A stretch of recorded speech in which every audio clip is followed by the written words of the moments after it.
Hey, brother, can you hear me? Yeah, I can hear you, bro. Okay, yeah. For some reason, it wasn't picking me up in the audio now. Hey, what's going on, brother? I just like to let people know when they come to my show about my rules, all right? And that is, no cursing, no foul language, respect each other, and answer the prompt before you get into the conversation, all right? So, my topic is do women want the marriage or just the wedding? How you feeling? Well, when you look at the facts and the evidence before us, it's clear that they just want the wedding. They don't want the marriage. If they wanted the marriage, they wouldn't be leaving the marriages. They wouldn't be representing the highest divorce rates on their side when it comes to gender. They are filing at a rate way above that of men. So there's obviously they don't want the marriage.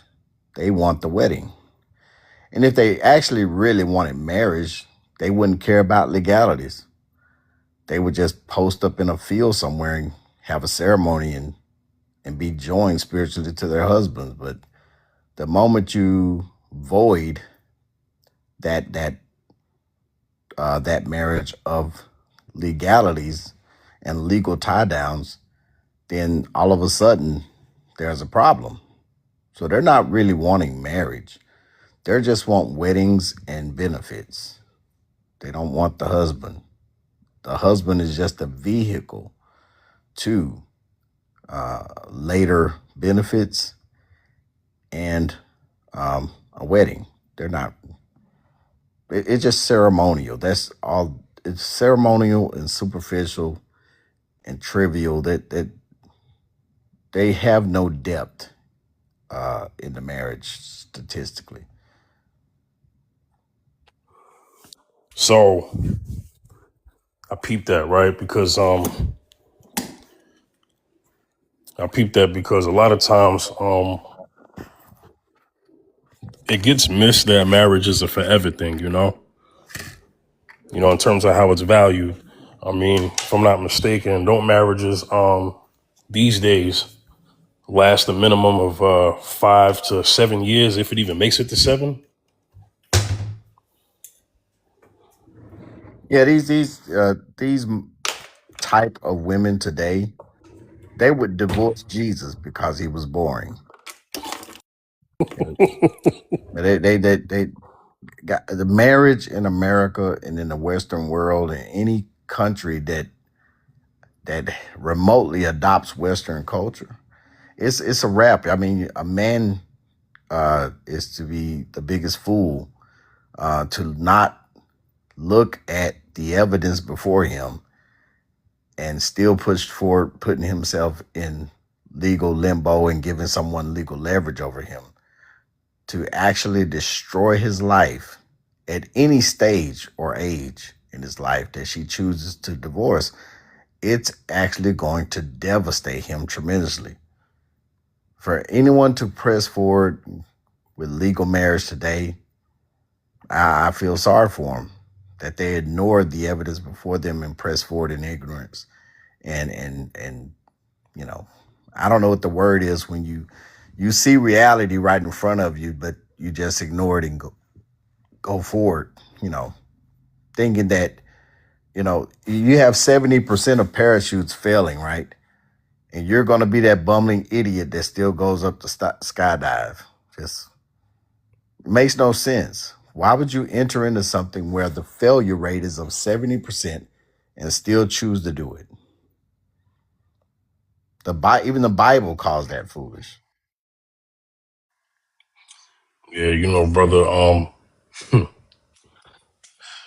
this is a question, you know, obviously for everybody to answer, but I definitely want to get the ladies' perspective. I've been doing lives on here since last month, and you get a mix of different opinions. You know what I'm saying? Let You me. know, I'm sorry, Yeah, host. go ahead.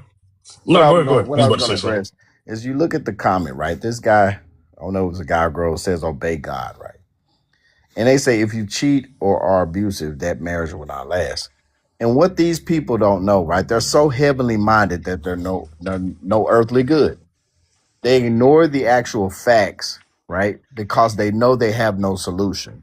People who ignore facts is because they have no solution, right? So they say stuff like this, and they don't even know that 80% of all divorces do not involve any cheating or abuse at all. No report of it. There's no substantiated facts of it. Nothing. And I could back it up with my own anecdotal. Right. I've been in these dating streets for 7.5 years. 80% of the women that I've met out here who were previously married, I ask every previously married woman I meet, why did you get divorced? Was there any cheating? Was there any abuse? Any abuse? I guarantee you guys, as my witness to God, these women said, nope, he didn't cheat. No, he didn't abuse me. We just grew apart. 80% of the women that I've met that were previously married had that response. You know, when I look at the statistics, right, most marriages, infidelity is not even number one. You know what I'm saying? And so, yes, we know that marriages will end in infidelity, but it's not even number one. I've seen money over infidelity. You know what I'm saying? And then you mentioned, people saying they grow apart. I've definitely heard that. No, cheating is not number one, and irreconcilable differences is number one. Research that. Yeah, I'm just talking to a big guy in the comments. Now, reconcilable differences is a vague term. You know what I'm saying? Because Right. in that can be infidelity, right? I get it, but when you put irreconcilable differences, the reason why that gets put up more is because of the no fault divorce. So you're able to put that. And then, for those who want to know about the whole marriage thing, divorce is a public record in terms of reasons for divorce. These are things that could be looked up. You know what I'm saying? So, for those who are wondering, how do they Yeah. get these stats? Yeah. And it's people who talk about marriage, they hadn't did their history on marriage. They hadn't did their history on marriage licenses. These are severely ignorant people who think they have a biblical background and think they know stuff, yet they fail to go do their research. The Bible says, gather all your facts before making a conclusory decision on something. The Proverbs tell you that. But these so-called Christian people, which I am a believer, but I distance myself from these type of people who seek to just blabber on, regurgitating ignorance and passing out ignorance, further making each other dumb. That's why the Bible says, "Let the blind lead the blind," and they're both going to fall in a ditch because Yeah. Let the nobody is ignorant be ignorant. Yeah. right, and because they're choosing to be emotional instead of choosing to be factual. And when you're factual, you can move quicker to a solution that will eradicate the problem. But when you keep responding emotionally, right, it only begets emotion. It never begets a solution.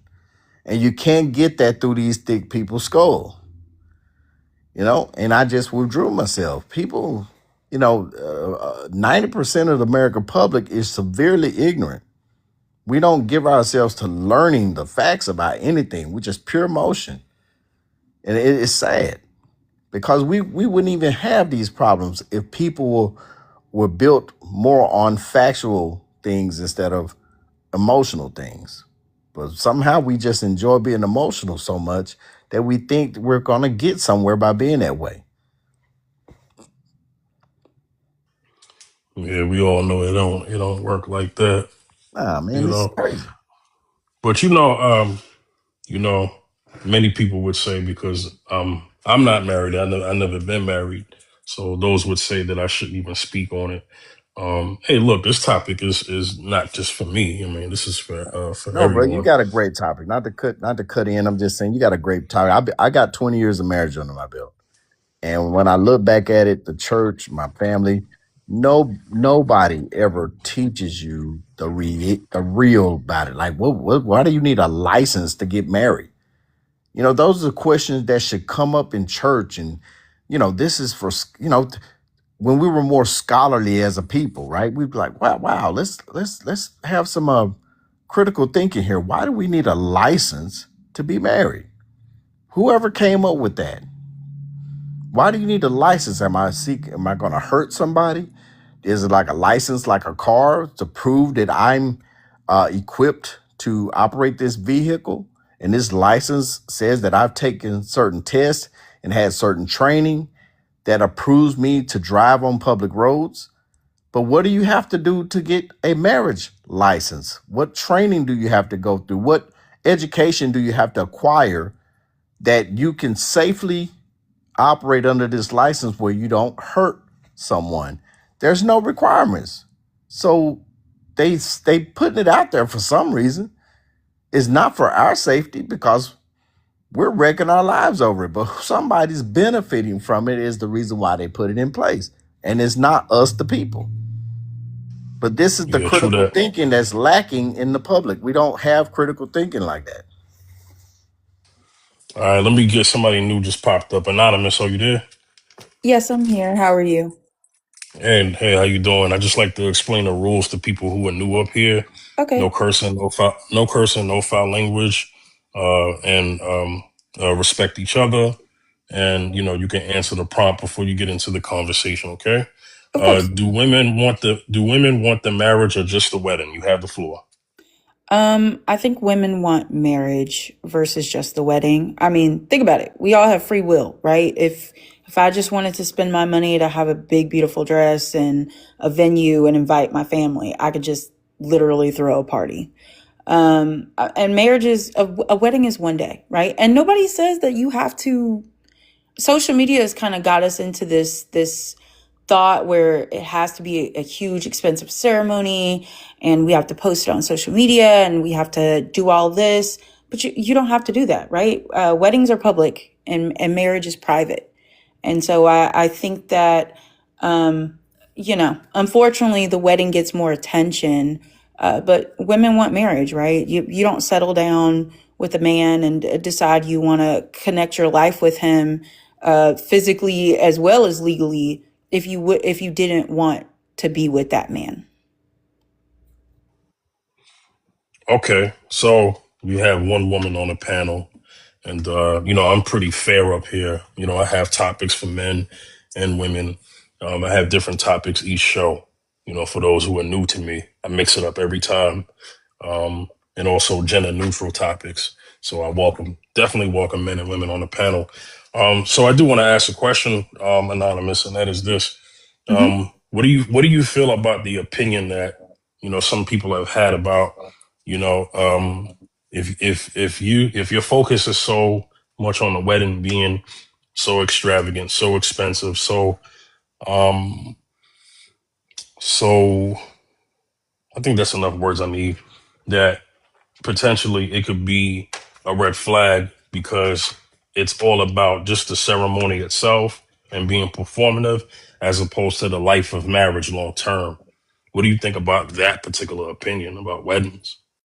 So I'm not going to negate the fact that there are people, men and women, who chase aesthetic, right, and status, and validation from people, right, and they choose to spend an exorbitant amount of money for a ceremony. There are absolutely people out there like that. I just don't think that's the vast majority of people that are choosing to get married. I mean, most people can't afford something that expensive. So I think that, although there are those people that do exist, that's not everyone. And social media pushes that, right? When I was getting married, literally, and I was trying to figure out, where to plan a venue and things like that, that is absolutely something that's pushed. The wedding industry is a $1 billion industry for that reason. It markets to couples, mainly women, because women are the main, at least in our society, women are the main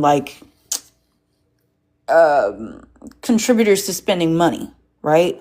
But we don't say that for other cultures, right? Like in the Indian culture, that's what they do. The weddings are days long, right? In some African cultures, that is what they do. The weddings are this big, extravagant. thing. So, I mean, in Western cultures, it is rooted in colonization, but at the same time, I don't think it's necessarily a bad thing. Now, did I spend that much money for my wedding? No, but I also got married during COVID, so there was that. How is it Okay. rooted in colonization? I would say the way that we perform weddings in the US absolutely is rooted in colonization in terms of the amount that we spend, the fact that it's a white wedding dress, because wedding dresses used to not be white. The fact that even when African American women get married, typically they wear Eurocentric hairstyles, right? We have to have a cake tester, we have to have a vendor, we have to have a venue. It's different in the way that we practice Western weddings than the way we practice it, the way it's practiced in other countries. And I will also say here, it depends on how you're getting married, right? If you are religious, I'm sure there's different cultural traditions that go along with that. But I'm not religious, so I can't speak too much on that. So, host, I'm about to drop and give one last comment here. Go ahead, brother. It just oh gosh, people's understanding and lack of education on marriage in America, right? Because I'm just going to take for granted that we're all on North American soil and how things are done. Like every European-led country has these measures in place. What people don't know, right, is when it comes to marriage licenses, they're only about 150 years heavily used in America. They were mostly used by rich families uh, prior to the Civil War. And when you look at the history of them, they started using them to govern the people and to sway the people. There was a whole court case called Loving versus the state of Virginia, where a Caucasian man sought to marry a black woman, and it was unpermitted in many parts of this country, and they had problems getting married. Even Alice Walker, the lady who wrote the dastardly evil book, Color Purple, depicting no positive image of a black man, might I say. And she had trouble marrying her white Jewish husband, right? And so uh, they wouldn't sell them a marriage license. So marriage licenses were heavily used to keep whites and blacks from marrying. That was the whole purpose of them early on after the Civil War. So we're taking that and we're saying that's what real marriage is based on when these instruments were used for that purpose. How can marriage be sacred using those instruments when they were used to prevent such a, you know, natural thing that men and women could get married, but you just so racial and so, you know, you're so such a racist that we're going to use these legal instruments to keep blacks and whites from marrying, yet marriage is supposed to be real while using them today. It's just crazy. But if you don't use them, people think your marriage is fake. But they saying that you couldn't marry a black or white person, yet the marriage is null and void, or your marriage is trivial, or your marriage is not recognized because we don't want you marrying our white people. But So today, it's I crazy. heal, are you just for spiritual marriage then? Absolutely. Okay. I mean, that's fair. I mean, I don't practice religion. So, I mean, I get where you're coming from. Yeah. It's just when you look at the reason, what I'm saying is people have not done their research. We American people are very, very ignorant. We don't read, we don't study nothing, we don't have any critical thinking anymore. Common sense is gone. It, but these people, same people, get up on these apps and argue, yet they hadn't researched anything. And these are the same people who are going to take over the infrastructure in the next 10 to 15 years. And you think what you're seeing now is bad. It's going to be absolutely disastrous in this country in the next 20 years. I land, and y'all have a great day. All right, brother. Take care, man. You're always welcome to come back. Okay, thank you. I'm going to follow you, host. Thank you, brother. Beyonda, how you doing, brother? Oh, I'm doing okay. How you doing? Good, good, good. You can join the conversation.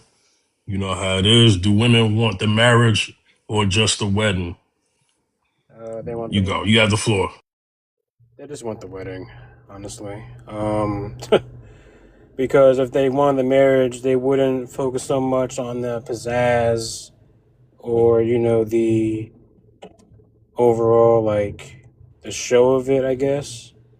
Um, in my experience, at least from what I'm going through with my engagement with my fiance, we do have a big wedding because we have two big families. So ours does require a little bit like a bigger venue and whatnot. So that's a little bit of an exception, at least in my eyes. But from what I've seen over the past 10 years, with people who get married, they mainly want things their way. I'm talking about women, of course. They want things their way, and it's always like, oh, woman will get what she wants and the men's just there for the ride or something like that. Like totally excluding the husband whenever it's, husband and wife, not just wife and wife, just by herself getting married. It does take two. The wedding is to, bring together two people, a covenant under God and one flesh. And so they always, I feel like in Western culture, they always say happy life, happy wife, happy life, but it's never, happy spouse, happy house, So weddings are they definitely prioritize women, um for the weddings, and like they're the star of the show, and they get what they want their way. But as far as like the marriage, marriage is like supposed to be lifelong, until someone dies, of course. So I would say that women in today's day and age, and influenced by society, social media, whatever, they definitely want the wedding. They want the show, but they don't want to necessarily be wives. All right, let me get a woman, another woman on the panel. Hey, Nana, you there, Nana? Yeah, I'm here. All right, Nana. You've been here before, I think. So the prompt today is: do women want the marriage or just the wedding? You have the floor. I think they want both. Marrying a woman, a man literally getting on his knee to ask you to marry him literally prioritizes her. Like marriage in general, the concept. I mean, I get like, yeah, it's for each other, but you chose her. Like, that's just kind of, to me, doesn't make any sense to sit there and complain about her wanting the wedding when you literally chose to marry her. It don't make no sense to me. It makes no sense. I mean, if you, I just doesn't make sense, you know? I'm not sure you understand the question. What this is what I mean. What I mean is, um, do they want do they when people get married, right? Do they understand that marriage is a life thing, or is it more so just about that one day and that wedding and that celebration, and then afterwards Who thinks that a child, like, of course, obviously, when you're getting married and things like literal legal papers are involved, I think adults realize that when you get married, you're going to, it's lifelong. I think that that is, that's the whole thing, the whole reason we made up the term cold feet and people getting scared or anxious before they're getting married, before they get married, because they know this is for real. Like, it really snaps in. This is for real. I have to really, I'm married now. I'm with one person, committed with one person for the rest of my life. Like that, I think we are aware. I think people are aware about that. Yes. Unless you're a child. I get it. You be hard pressed to think that everybody is on one accord about that level of thinking. And that's why I mention it in that way, because there's a lot of people out there, that they you'd be surprised. There are many people out there that look at marriage as a temporary thing. They don't look at it as a life thing. It's They look at it crazy. as, hey, that's the reality though. I think Not most all, people obviously. Not I've all, because this is never this. yeah. met him I actually, think but most yeah. people go in as if it's a lifelong thing. How can I put this? A lot of people are trying to put a square peg in a round hole. Okay. They go based off of attraction, they go based off of chemistry. And then when they get down to mundane life, they realize that they are not compatible with the person that they chose. I mean, but isn't that people who like people don't just get married to strangers? No, Like no, that's they not what before you get married, you know a little you bit about the know. person. But to be for real though, I mean, think about it, right? Because most introduce children, right? Navigating each other's families, dealing with job wins, job losses, just everyday life. And I'm telling you, these people don't really know the people that they're getting with long term. They don't. They go in with a lot of unsaid expectations. And that's just the truth of it. They go in thinking that when this person becomes a husband or a wife, this person is going to do certain things that they never did before. And all of a sudden expect a different attitude. And that's just not the way that shit works. When It you get sure married, don't. you have But to ask regardless, yourself, people are gonna change. That's what comes with marriage. and that's what I'm saying. It's an unexpected expectation. Or an unsaid expectation. I'll put it that way. I don't expect that the man I married is going to all of a sudden be a different man just because I married him. But there are people that truly do think that way. It's the same as a man that met a woman with thirst traps and think that once he gets with her, she's all of a sudden going to stop thirst trapping when she becomes a wife or whatever. She's not. It was in her before you met her. I don't know. I think people are capable of change, but I do hear what you're saying. I do hear Oh, what you're sorry. saying. Sorry about I the definitely language. do hear what you're saying. I do. Sorry about the language. My bad, host. No, you're okay. Oh no, I must have said something. I missed it, but I'm sorry about that. Yeah, I do so hear what you're saying. yeah, because look, this is not like a all thing. I don't believe in absolute. So this is not like a all women, all men platform.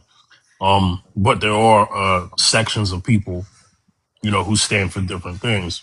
And yes, like you said, anonymous, you'd be surprised the unrealistic expectations, the false expectations. You knew what somebody was before you got them. Well, at least you would hope so. And yes, there are women who, not all women, but there are women who, once the wedding day and honeymoon phase is over, it's like, okay, now there's the life of marriage, you know? And I think what people need to do before they get married is that they really need to make sure that they know that they're going into this knowing that this is a life thing, this is long term. There are going to be days where you're not going to like each other. Hopefully you love each other, but there's going to be days where you don't like each other. Anonymous, you get what I'm saying, right? Yes, I mean even Michelle Obama said for 10 years she didn't like Barack, and that woman still stuck by his side and did not speak a word about him. Right? So I I understand that. I tell my husband all the time, I love you all the time, but I don't like you 24/7. And that's just the reality, right? It's not as, I mean, for some people it is as easy as they pick up and leave. But in this for the long haul. So just because I don't like you right now, or it's not even you, it might just be something you did. Just because I don't like what you did does not mean I don't love you, I don't care about you, and I don't have a sacrificial love for you. I will say that love has a limit, and that limit is an extra baby or infidelity or abuse, right? But as long as everything is normal, right? All intents and purposes normal, I ain't going nowhere. That's Yeah, I what's up. think most of us understand that. You'd be surprised. You'd be surprised. Nah, I don't know who you're around, but it sounds like you're around very positive people. Sounds good, Yeah, I've been but to a you'd lot be of weddings. surprised. Yeah, you'd be surprised. Your experience is a minority. It's not a majority. Right. You Again, know what I'm saying? you're right. I Go think ahead, this go ahead, goes Anonymous. down to compatibility, right? Like I wouldn't choose a man who says that he wants me to be submissive. I'm not that type of woman, right?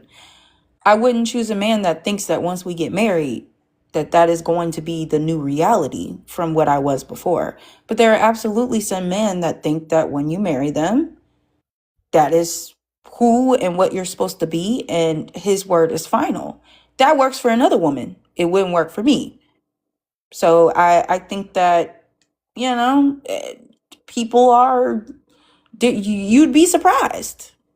You'd be crazy, girl. So anonymous, let me I've ask you definitely heard something. of it Since for sure. so anonymous, let me ask you something. Since you mentioned the Submission. you not being one of those women. Mm-hmm. So who if things don't go right, who does most of the responsibility go on? Does it go on him or does it go on you? And the reason why I asked it is because you said that he don't get the last say. Right. So the way we do it in our house is similar to a democracy, if you will. When we get ready to make a big choice, it's not often that we have to do it, but if we get ready to make a big choice, like spending a bunch of money, or I don't know, when we decided to buy a house, we kind of got together and provided, I guess, a list of the pros, the con, or how much it would cost or whatever. And then we make a decision based on what's more logical, if you will. So, like, for instance, when we bought our current house, it was during COVID, the interest rates were low. And at the time, we lived in an apartment, but we had both were still in the military. And at the time, he was like, hey, I think we should buy a house. And I'm like, hey, I kind of still want to stay in the apartment. And so what we did was, obviously we knew what the rent was and, all that. And then he brought to me, hey, well, we can get approved for this amount. This would be the interest rate. And this is what our monthly payment would be, which is lower than the cost of what it would take to stay in this apartment. He made more sense, right? So he won. When it came to having children, at first we said 3 kids. We finally have 1. And I'm like, hey, based on how this is currently going, based on my current feelings, I think we should stick with the 1 versus multiple. And he was like, okay, talk to me about it. And I was like, here's the way I felt during postpartum. This is the way I felt during breastfeeding. I don't think I want to do that again. And so I don't really want to have more children. And he was like, you know what? It is your body. He was like, I'm okay with the 1.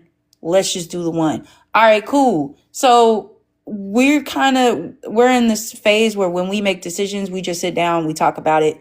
And whoever has the more logical facts, argument, whatever you want to say, that's the person who has the final say. So could it be that your husband was just content with the whole kid situation? I mean, it could be. But moving is the same thing. I want to go to Texas. We live in Virginia.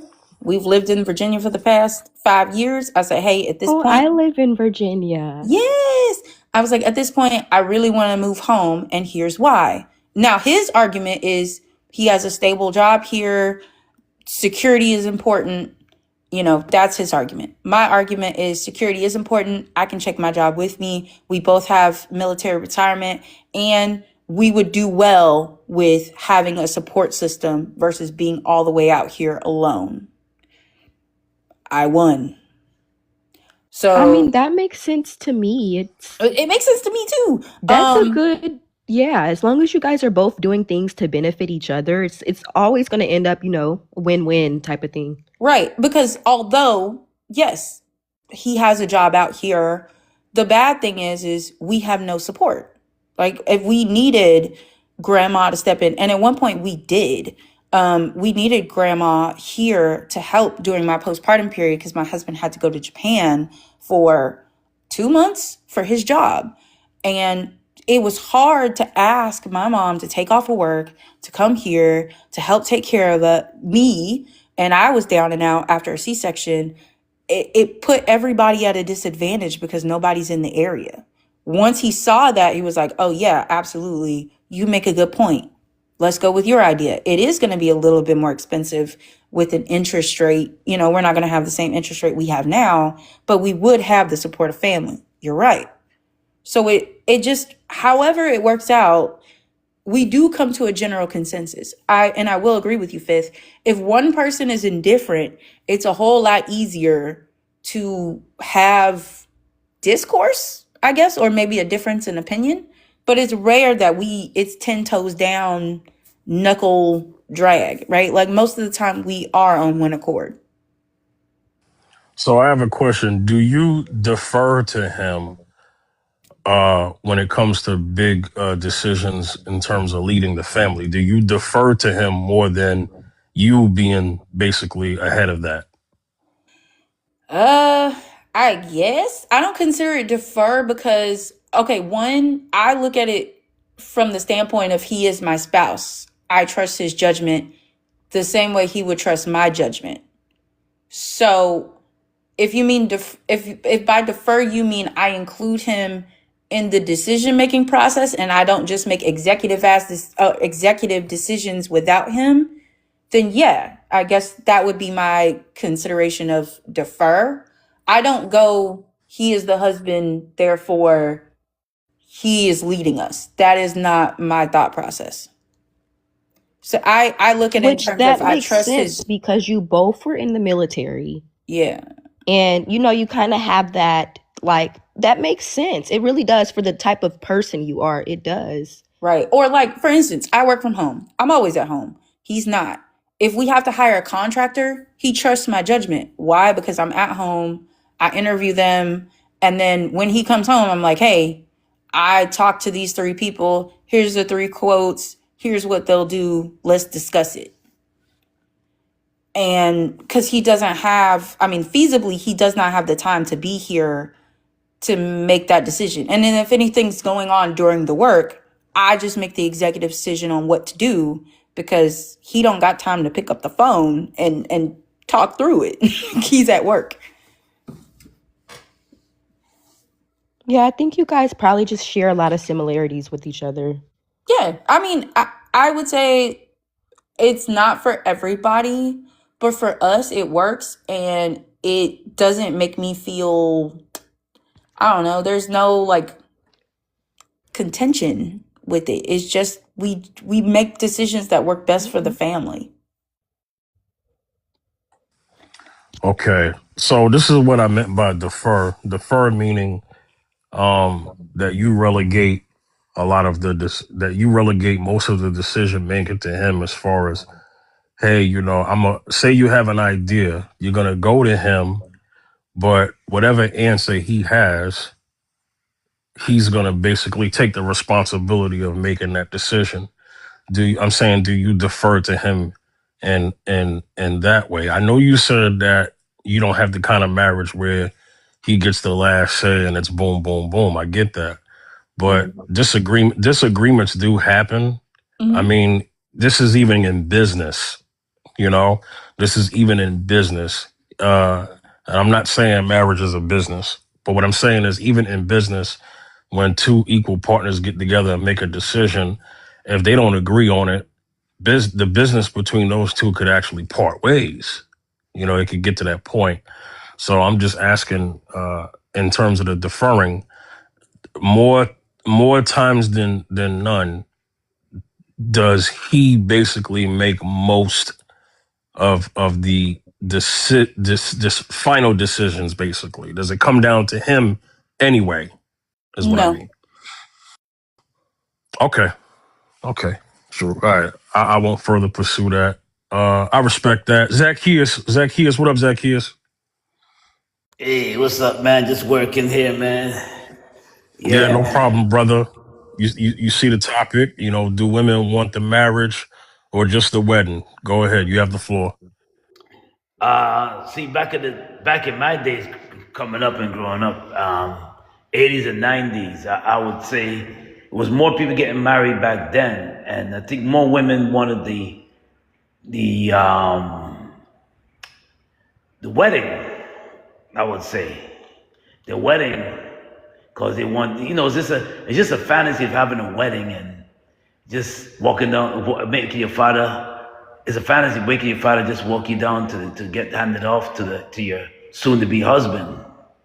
But nowadays, now that marriage is very minimal, I think more people are more, and I see more and more people when they get married. It's never nothing big. I think nowadays, if you're going to get married, you want more than marriage because it's more of quality, not the quantity of how long you've been together, but the quality of how you love and respect each other. Do we enjoy each other's moments and time together? Do we support each other? Do we encourage each other when we're going through some tough times, through sickness and health? Are we there for each other? And can we talk to each other?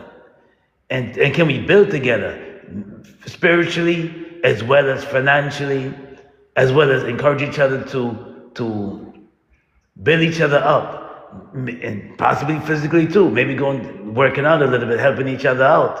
So although I would say in this day and age, more women want the marriage because we can have the wedding, but you have to live after the wedding. Because the wedding, remember, the wedding is only one day. In most cultures, only one day. But it's all about the quality, not the quantity, but the quality and how you want to live with that person. Because remember, at the end of the day is how you live with that person. When all doors are closed and all eyes are off you, it's how you live with that person, how that person makes you feel, how that person makes you feel, how you feel when you're with him, how you feel when you're with her. Yeah. Hey, Beyonda, you got anything to add? I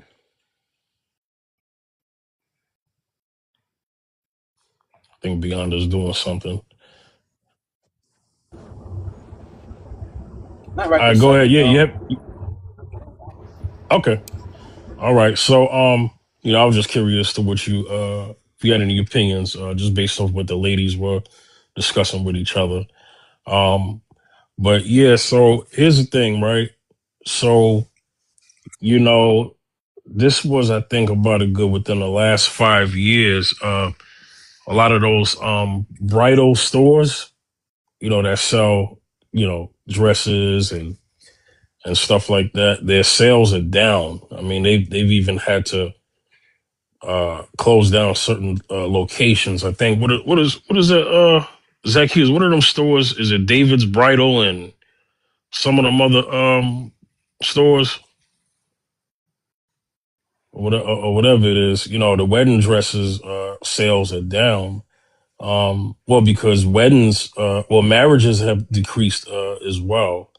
So I guess that makes sense. If marriages are down, then of course the wedding dresses are going to be down. And so, I'm not saying that's woman's fault, per se, but let's talk about the wedding, right? How big does the wedding have to be? I mean, I've met many women, not all women, but I've met many women who've said that, they wouldn't get married to a man if, the wedding was small, or if it was a courthouse wedding.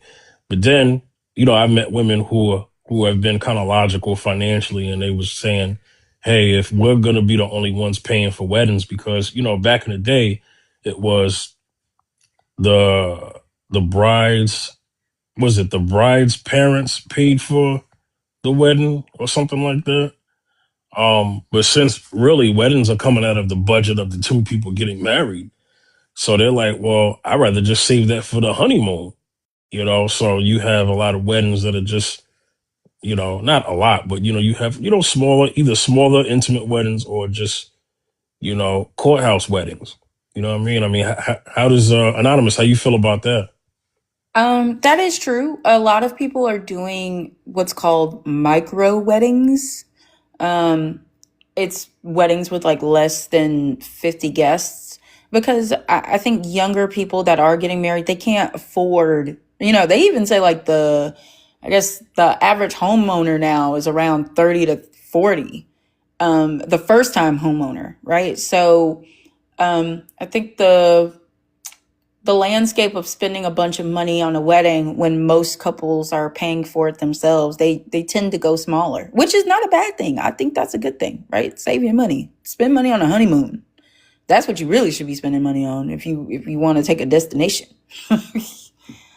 Yeah, true that. Yeah, go and spend. I think what I spent, the most expensive thing I spent money on was our wedding pictures. And that's mainly because I skimped on our engagement photos and I got what I paid for. So I was like, okay, I'm gonna hire a professional photographer for the wedding photos because I really want like lasting photos. But other than that, I mean, our actual wedding ceremony was $250. And it was in an all-in-one like chapel. They had the bread and breakfast, they had the chapel, they had the setup, the decor, they had decorations, everything. They did it all. So I think more people are kind of going for that just based off affordability. Yeah, that's yeah. Yeah.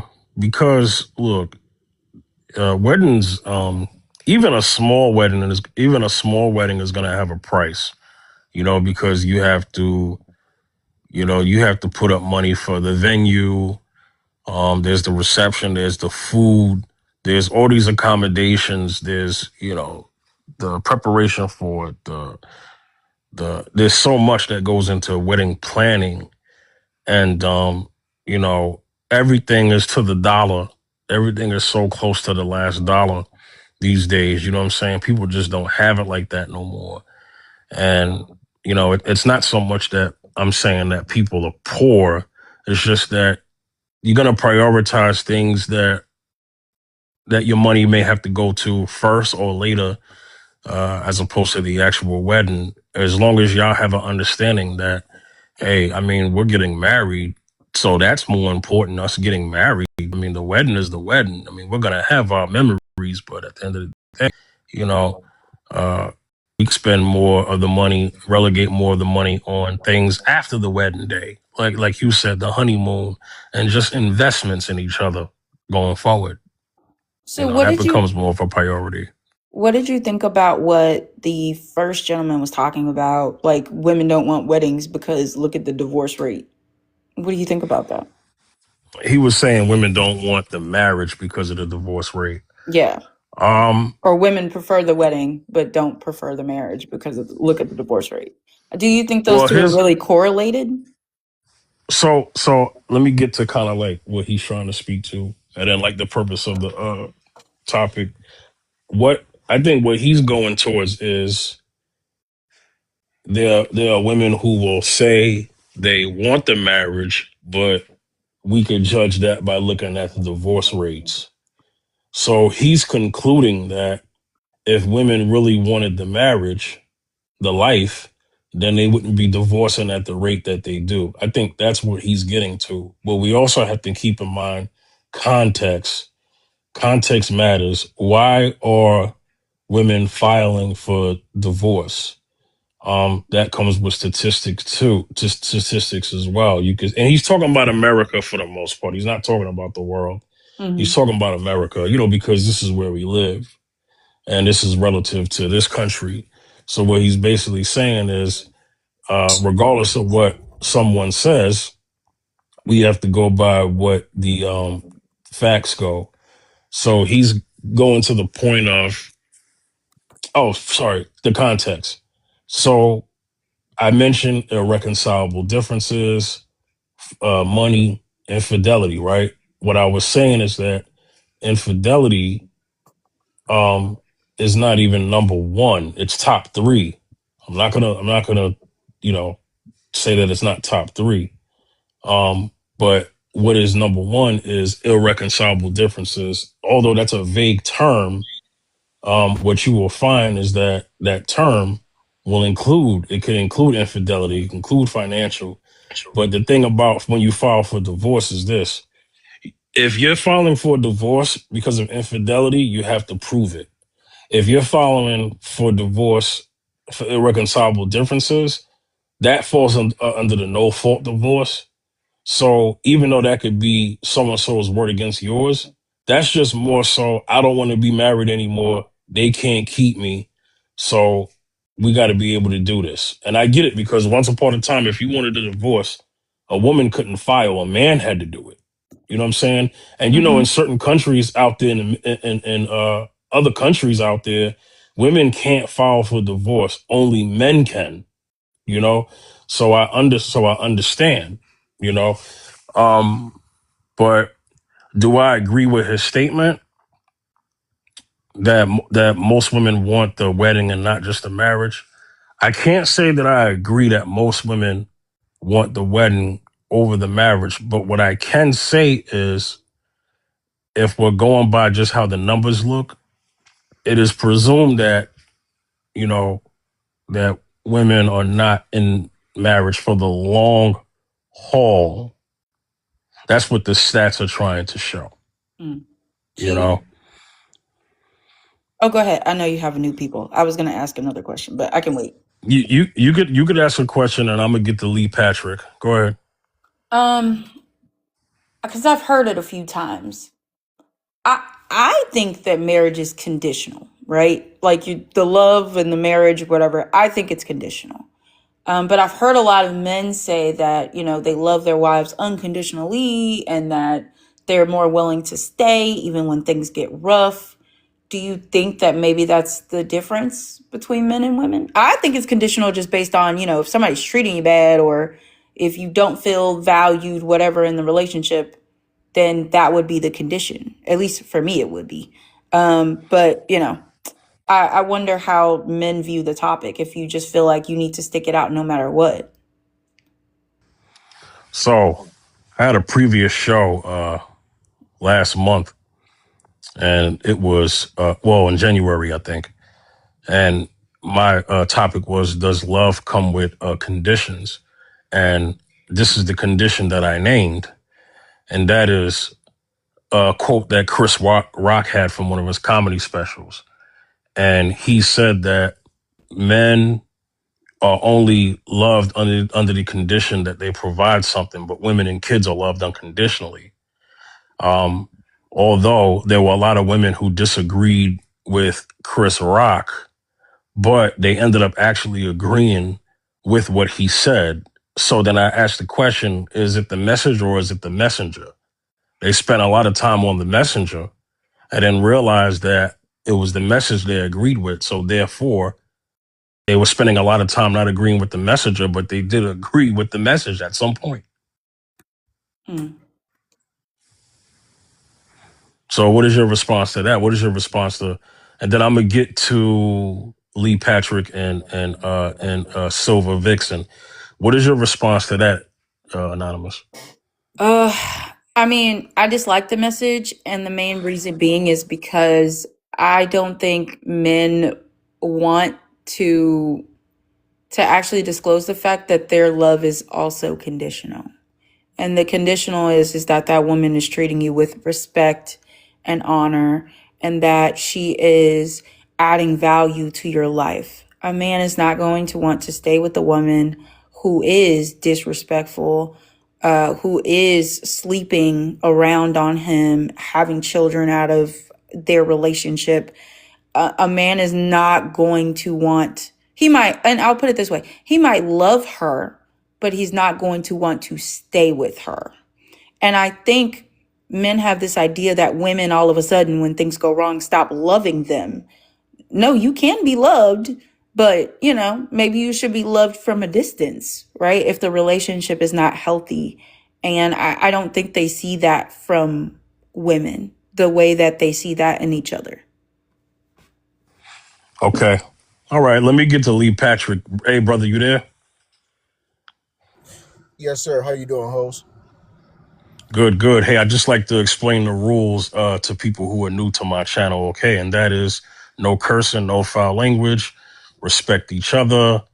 And hey, we can get to the topic before we get into the conversation with everybody else, okay? And the prompt is, do women want the marriage or just the wedding? You have the floor, brother. All right, thank you. From different experiences that I've seen from fellow comrades, friends, family, um, it seems that a lot of women want the wedding, um, and not necessarily want to be wives. And I say that because everything seems to be great during like that honeymoon stage. You get married, it's a big show, go on a honeymoon, and the first 6 months, 8 months to a year, everything is great. And then when other things set in, when it's really time to show up and show out and be a wife, excuse me, be a wife, a lot of women start to run.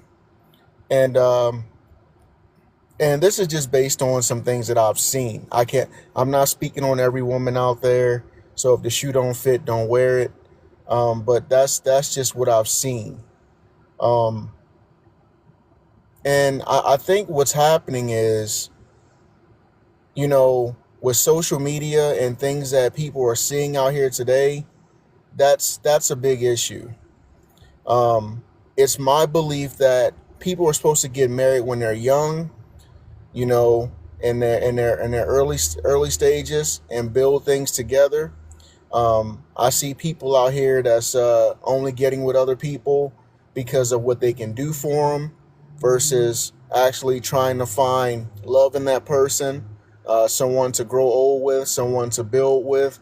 Um, and it's a lot of superficial things that's going on, versus people out here trying to find that real one. If I may, my situation was a little different. I met my wife in college. We both were broke, eating ramen noodles. So I mean, it was just one of those things that we had to kind of lean on each other, because that's just what it was.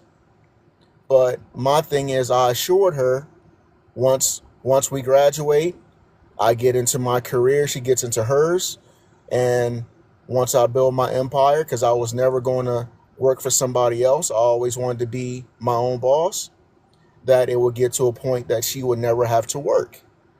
And I stuck true to my word. So I think that that's something that's very important, and that's rare, of young people building together. Um, and I think that's what one thing I think that carried us. And I do love my wife unconditionally. I think as a man, that's what we're supposed to do. Hey And Lee, my bad. I don't mean to cut in, but just kind of laying your plane real quick, only because I okay, need to let everybody else in, and then we can get back to open panel. I apologize. Yes, sir. It's okay. It's okay, brother. But yeah, so I just in closing, I just think that one thing we should do is start building together at an earlier age, and start and vet better, ask questions. While we're dating, ask those questions, because I believe when you're dating, it's not a thing of going after multiple people, but I think dating is supposed to be, you find someone you like, and then you pursue that person to that final level of marriage, not date just to date. All right, Silver Vixen, how you doing? Hi, I'm great. How are you? Good, good, good. So hey, you can get to the prompt, okay? Then I'm gonna get to Serenity next after you, and then we'll get back to open panel. Okay. Do women want the marriage or just the wedding? Yeah, honestly, because here's the thing, when we think about women like we're all the same person, it makes these questions really impossible to answer. But I will say, if we're going to talk about us like we're a monolith, I would just based on current trends, women barely want either anymore. Like they barely want either. You know what I mean? So that's my answer. Okay, Silver, it's cool. I don't do absolutes on here, so it's not an all women thing. But I do understand how titles work for engagement. So I'm not rage baiting, but Right. I don't believe in absolutes. So you don't have to Gotcha. worry I about that on wasn't this on trying to this on like this hate or platform. anything. No, it's okay. It's okay. Serenity, how you doing, Serenity? Welcome back. I'm doing good. How about yourself? Hey, what's going on, everybody? Okay. All right. Now I had sent you the topic last night because I wanted your perspective. So what you think? Do women want the marriage or just the wedding? I think it just depends on the woman. I think that Disney fairy tale, um, books have been like indoctrinated in young girls since Snow White. You know, so you do have some women who are looking forward to that wedding, and they just want to find the man that, you know, but find the man, but the wedding has already been dreamed about since they were a kid. Then you have some girls who aren't thinking about marriage or any of those things, and then they just kind of stumble upon a man that they like and they want to be with forever, and so they just get married. Then you have, I mean, there's so many different women, so many different mindsets, that it's really hard to say, okay, is it either or? I think they're both. Some women do focus too much on the wedding itself, and some don't. So for some, if that makes sense, I don't know. I don't want to sound like I'm all over the place, but I just think that it just depends on the woman. Maybe depends on the generation. It just depends. There's so many factors here that I couldn't just say, yeah, absolutely, if that makes sense. Yeah. So Serenity. I have an assumption of your age. I'm just gonna name the group. Okay. I Not too feel like you're around my much. time. I don't Yeah. I feel like know. you're around. I'm I feel 20 like you. forever. You. Oh. Okay. So you. I'm You. just You. playing. You're 20. You're 20 times what? I'm I'm playing. I'm 20 playing. forever. How about that? No, I'm Okay, kidding. you okay, you 20. So the reason why I'm saying it is because me and you may be able to relate to this because you mentioned the Disney fairy tale part, and Silva said in the comments, you know, it's different for Gen Z girls. So I'm an 80s baby. Are you an 80s baby? Yes, I am. Okay, so me and you know that, right? Because we came up in the era where, you know, you had those you know, you had Beauty and the Beast and what's the other one? What's the one with the glass slipper? That's Cinderella. That's Cinderella, right? So we grew up seeing that. You know what I'm saying? And the girls grew up seeing that. It's a little different now. These girls grew up seeing Mulan. That's the Disney they saw, The Brave. You know what I mean? They I saw mean, they didn't see Snow. They got the modern day Snow White, but they ain't jacking that like that. But you know what I mean? They saw the modern day Little Mermaid, but you know things were different. You know what I mean? well, What you know? Go ahead. well, okay. So I'll say it like this. The reason why I said like my answer might have been all over the place is because, you know, I know it's too many different types of women for me to put us in a box like that. Yes, you're right. That's why I said there are some women, like myself. I didn't think about marriage until out of college. I wasn't thinking about marriage. I was career focused. I was career driven. Okay. It was like, if I find a person, wonderful. If I don't, it is what it is. I'm focused. But then you have some girls who grow up and they're like, my high school boyfriend, I love him, and and we want to get married now at 16, but our parents said we had to wait till 18. Then you got girls who are like, but do you get what I'm saying? So I really just think it depends. I think the girls who have always wanted to be married and play with their dolls, and you know, when I get married, I'm gonna have this at my wedding, and they're already planning it out, and they haven't even gotten a boyfriend yet. Yes, those women will typically, in my opinion, be more concerned with the wedding, right? But the young girls who are like, listen, I mean, I'm not getting married just for the sake of getting married. Okay, he has to, what am I trying to say? He has to tick off all of these boxes for me to even think about marriage. And yeah, the wedding, we could plan that, but I want a successful wedding. I mean, not wedding, a successful marriage, where even though we may have hard times, we're going to get through those times together. You know, those are two different women with two different mindsets. That makes sense. Am I talking? Am I just No, you teeter no, tottering? yeah, no, you're answering the topic properly because, like I was saying to Silva, and you've been on my panel before, maybe like 3 or 4 times. You know that I don't have like a all thing. You know what I'm saying? So yes, there are pockets of women who have different opinions and different perspectives on how they view marriage for the long haul, or just being a temporary thing. And being that they feel that it's going to be temporary, well, they might as well just get a good wedding out of it. You know what I'm saying? So we do understand that. You know, y'all could talk it out. Does anybody have anything to say? My question, I like to ask the ladies a question. So is it let's say you are in it for the long haul, right? Um, do you feel that because there going to be some struggles, there going to be some trials, some tribulation in there. It's going to come with it. But do you feel that you can get past anything, or is there any deal breakers in there? Okay, so I'll answer. Um, I think there always will be a deal breaker. I just think that it depends on, for me, if you touch kids, I'm out. Or you might be out of here messing with me. Like there are deal breakers. For some women it's cheating, some it's not.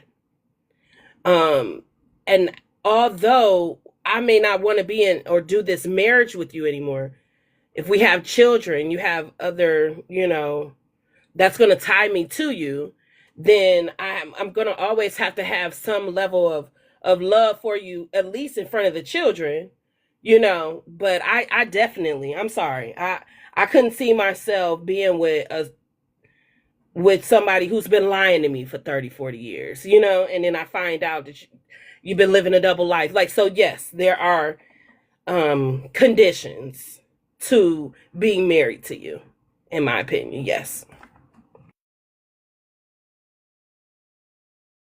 Okay. Um, I didn't think he was going to take it that extreme, but I completely I completely understand. I guess what I was getting at, like some of the norms, like basically infidelity, or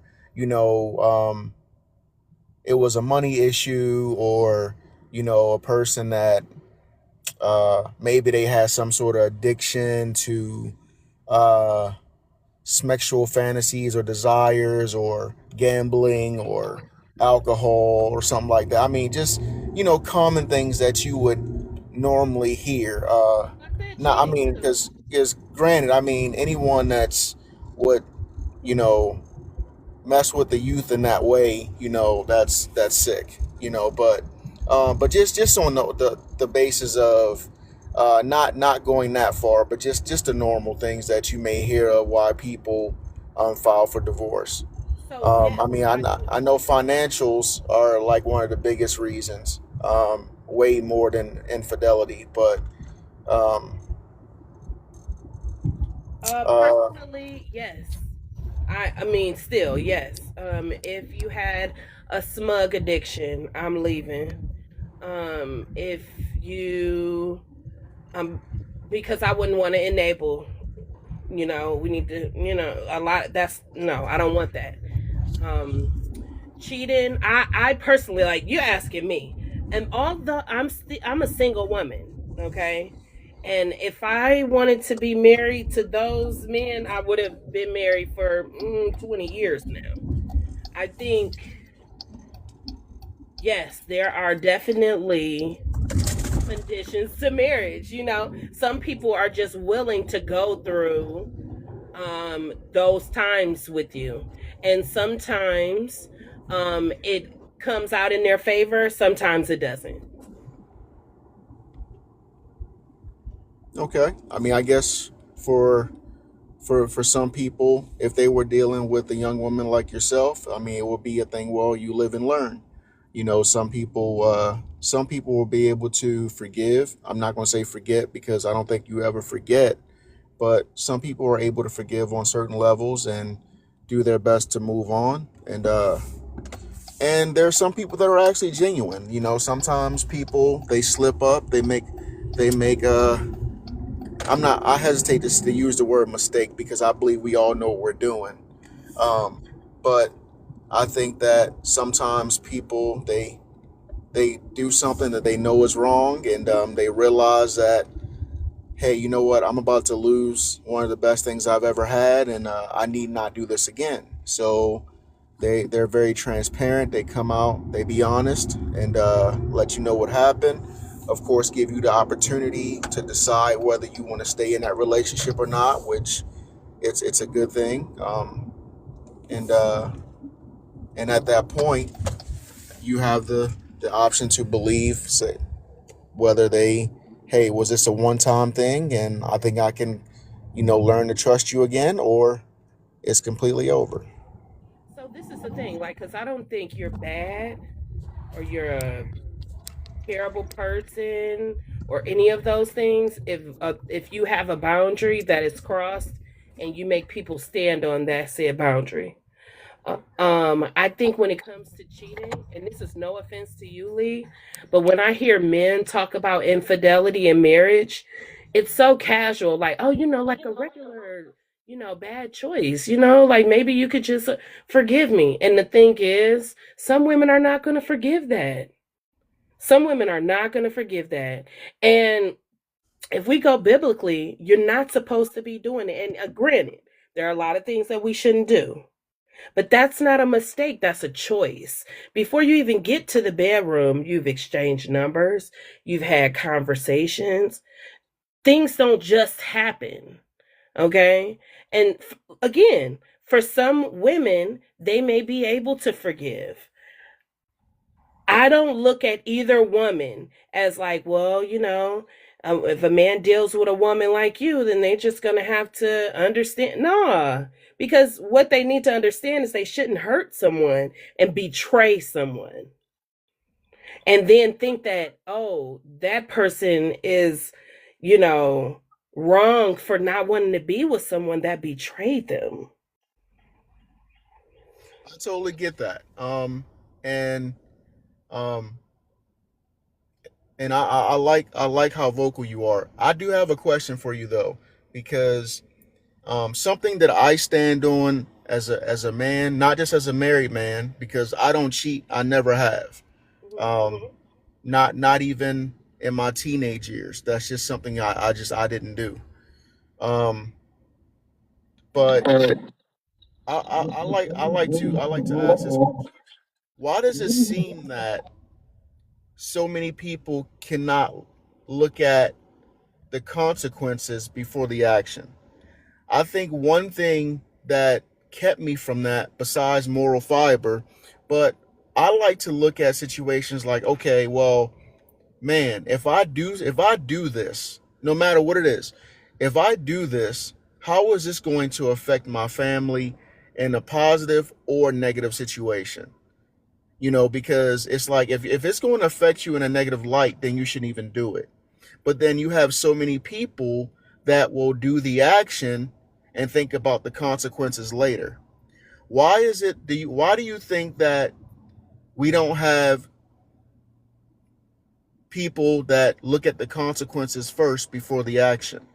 I actually don't think that that's what's happening. I think people tend to look at the consequence. They just think they can get away with it. Um, I think that sometimes people are selfish, and because I think cheating in itself is selfish. You're in a relationship, in a relationship, you know that cheating is wrong. You know that if you do this, if your partner ever finds out, it will hurt them. You make the decision as a selfish person to say, my desires or my wants and my desires matter more in this instant. And that's the issue, typically with cheaters. This is men or women, that they like, okay, well, they won't find out, or they've been pissed. They'll rationalize, you know, they'll rationalize in their mind to make themselves feel like, well, they deserve it, or nobody's going to find out, if that makes sense. So I don't think that they're not thinking about the consequences. I think they rationalize them in their mind so that it make them feel better about doing it, if that makes sense. May I add something to that? So if we're talking infidelity, right? A lot of people think, let me satisfy my lust and flesh first and deal with consequences second. You have that level of thinking as well. Absolutely. I mean, but I don't know. Maybe it's just me, Fifth. I mean, but I can't think about my carnal desires first, especially when I have a wife and two children that I'm protecting, that I'm providing for, and I don't want a family that's broken, you know. And it's like, you let's say I did do something, and let's say I did get away with it for weeks, months, maybe a few years, but at some point it's gonna catch up. And now I just destroyed my family. My son that's 11 that looks up to me, you know, that I'm his hero. You know, my daughter who wants to, when she's in college, she's a freshman, she wants to marry a man that's just like her dad. And I felt it almost brought me to tears when I heard that. You know, so it's like, how do I be this model dad that my kids look up to, and you know, and then I do something like that and break up my whole situation? I mean, it's like, I can't do that. Well, that I think is your integrity that makes you not do things that are against your moral character, you know? So I think, okay, so I don't think cheaters are just these horrible, horrendous people, right? Not all of them. Some of them are just serial, they have affairs, and I'm not saying that the one time is not bad. I'm just saying I do think that there's levels to this. I really do. And I think that people do make poor decisions and they have to take the consequences of their actions. So the person who does have a good and a good moral character or caliber, if they were to make that decision, it's going to eat them up inside. Like you said, like, dang, if I sit here and I do this, then dang, how can I be the man that I want my daughter to, all of these things. But those are things that you also need to be accountable for. Got to take responsible for the things that you do. Realize that these are the consequences. You need to make the decision in your mind. Are you going to tell? Are you going to be honest? Are you not? But you need to deal with that. If I don't know. Thank you for the gifts, everybody. Thank you. What's up, Franklin? Absolutely. Appreciate the gifts, guys. But I don't know. Like, I think cheating is something. Granted, I'm too old to be playing with that. Okay, maybe if I was 20, and even then, don't do it, young ladies or gentlemen. But that you brought up addiction, and addiction, baby, I'm not doing it. And I know that sounds messed up, and that doesn't sound like a Ruth or Proverbs 31. I understand it don't sound like it, but that is hard. Have you ever had to deal with somebody with an addiction? I have, actually. Not on a level of dating, but or in a relationship, but I've had family members that I've had to counsel through certain addictions. Um, so because I'm a youth counselor right now at my church, and so I do counseling and mentorship, but it's hard, and so yeah, if you've dealt with someone in that manner, I feel your pain on that one, because it's difficult. Yeah, that's why it's like, that's why when you asked me earlier, you were like, hey, are there any conditions? In my mind, I'm like, hell yes. And yes, back in the day, Granny might have went through the alcoholism with daddy, with granddaddy, and stayed and prayed and did all of those things and stayed. And then one day maybe he stopped. But they had 50 bad years. You know? So Like, I don't want is that. is the proper word conditions or boundaries? I mean, it's boundaries for me, but I mean, the question he gave was like, is there any condition in which you would leave a marriage? Right, Lee? I Isn't think that? Lee, did you mean boundaries or did you actually mean conditions? Um, well, it's all well, I guess it's the progression of condition to boundary because and fifth, tell me if you agree with this because a lot of times we don't know the condition is a boundary until we go through it. It's like, man, this is really a boundary, but when the condition comes about, it's like, wow, wait a minute, this goes deeper than that. You know what I mean? So what can start as a condition may actually evolve into a boundary. Well, let's unpack that, right? So let's speak to the stats. In the top three, and it falls at 2 over infidelity in most cases. Financial reasons, right? That financial reason is when the man loses money. So not so much when a woman loses money. It's more so when a man loses money, right? Um, so that's a condition. That's not even a boundary. That's actually a condition, in my opinion. So the marriage was fine as long as he was working and paying the bills consistently, right? But you have situations where, and this is very unfair, but it happens. And I've had women come on my panel and admit this, okay, in past shows. And I know it's not all women, but this does exist. It's out there. So, I had a woman who's claimed she was married, and she said with her whole chest that if her husband couldn't provide anymore, she's going to leave him and go live with her father. So, I mean, that's a condition, right? So that was part of that wasn't part of the same episode I had where love comes with conditions.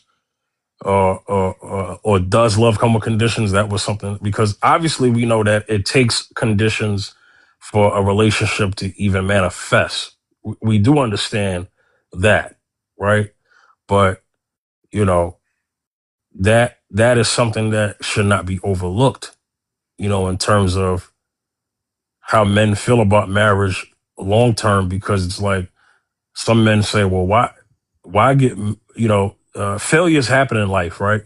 At some point, you're going to fail at something. And I think men just really want to know, you know, hey, what's going to happen to the marriage if something happens where I lose my job? Because this happens all the time. These are conversations that men need to have with women before they marry them.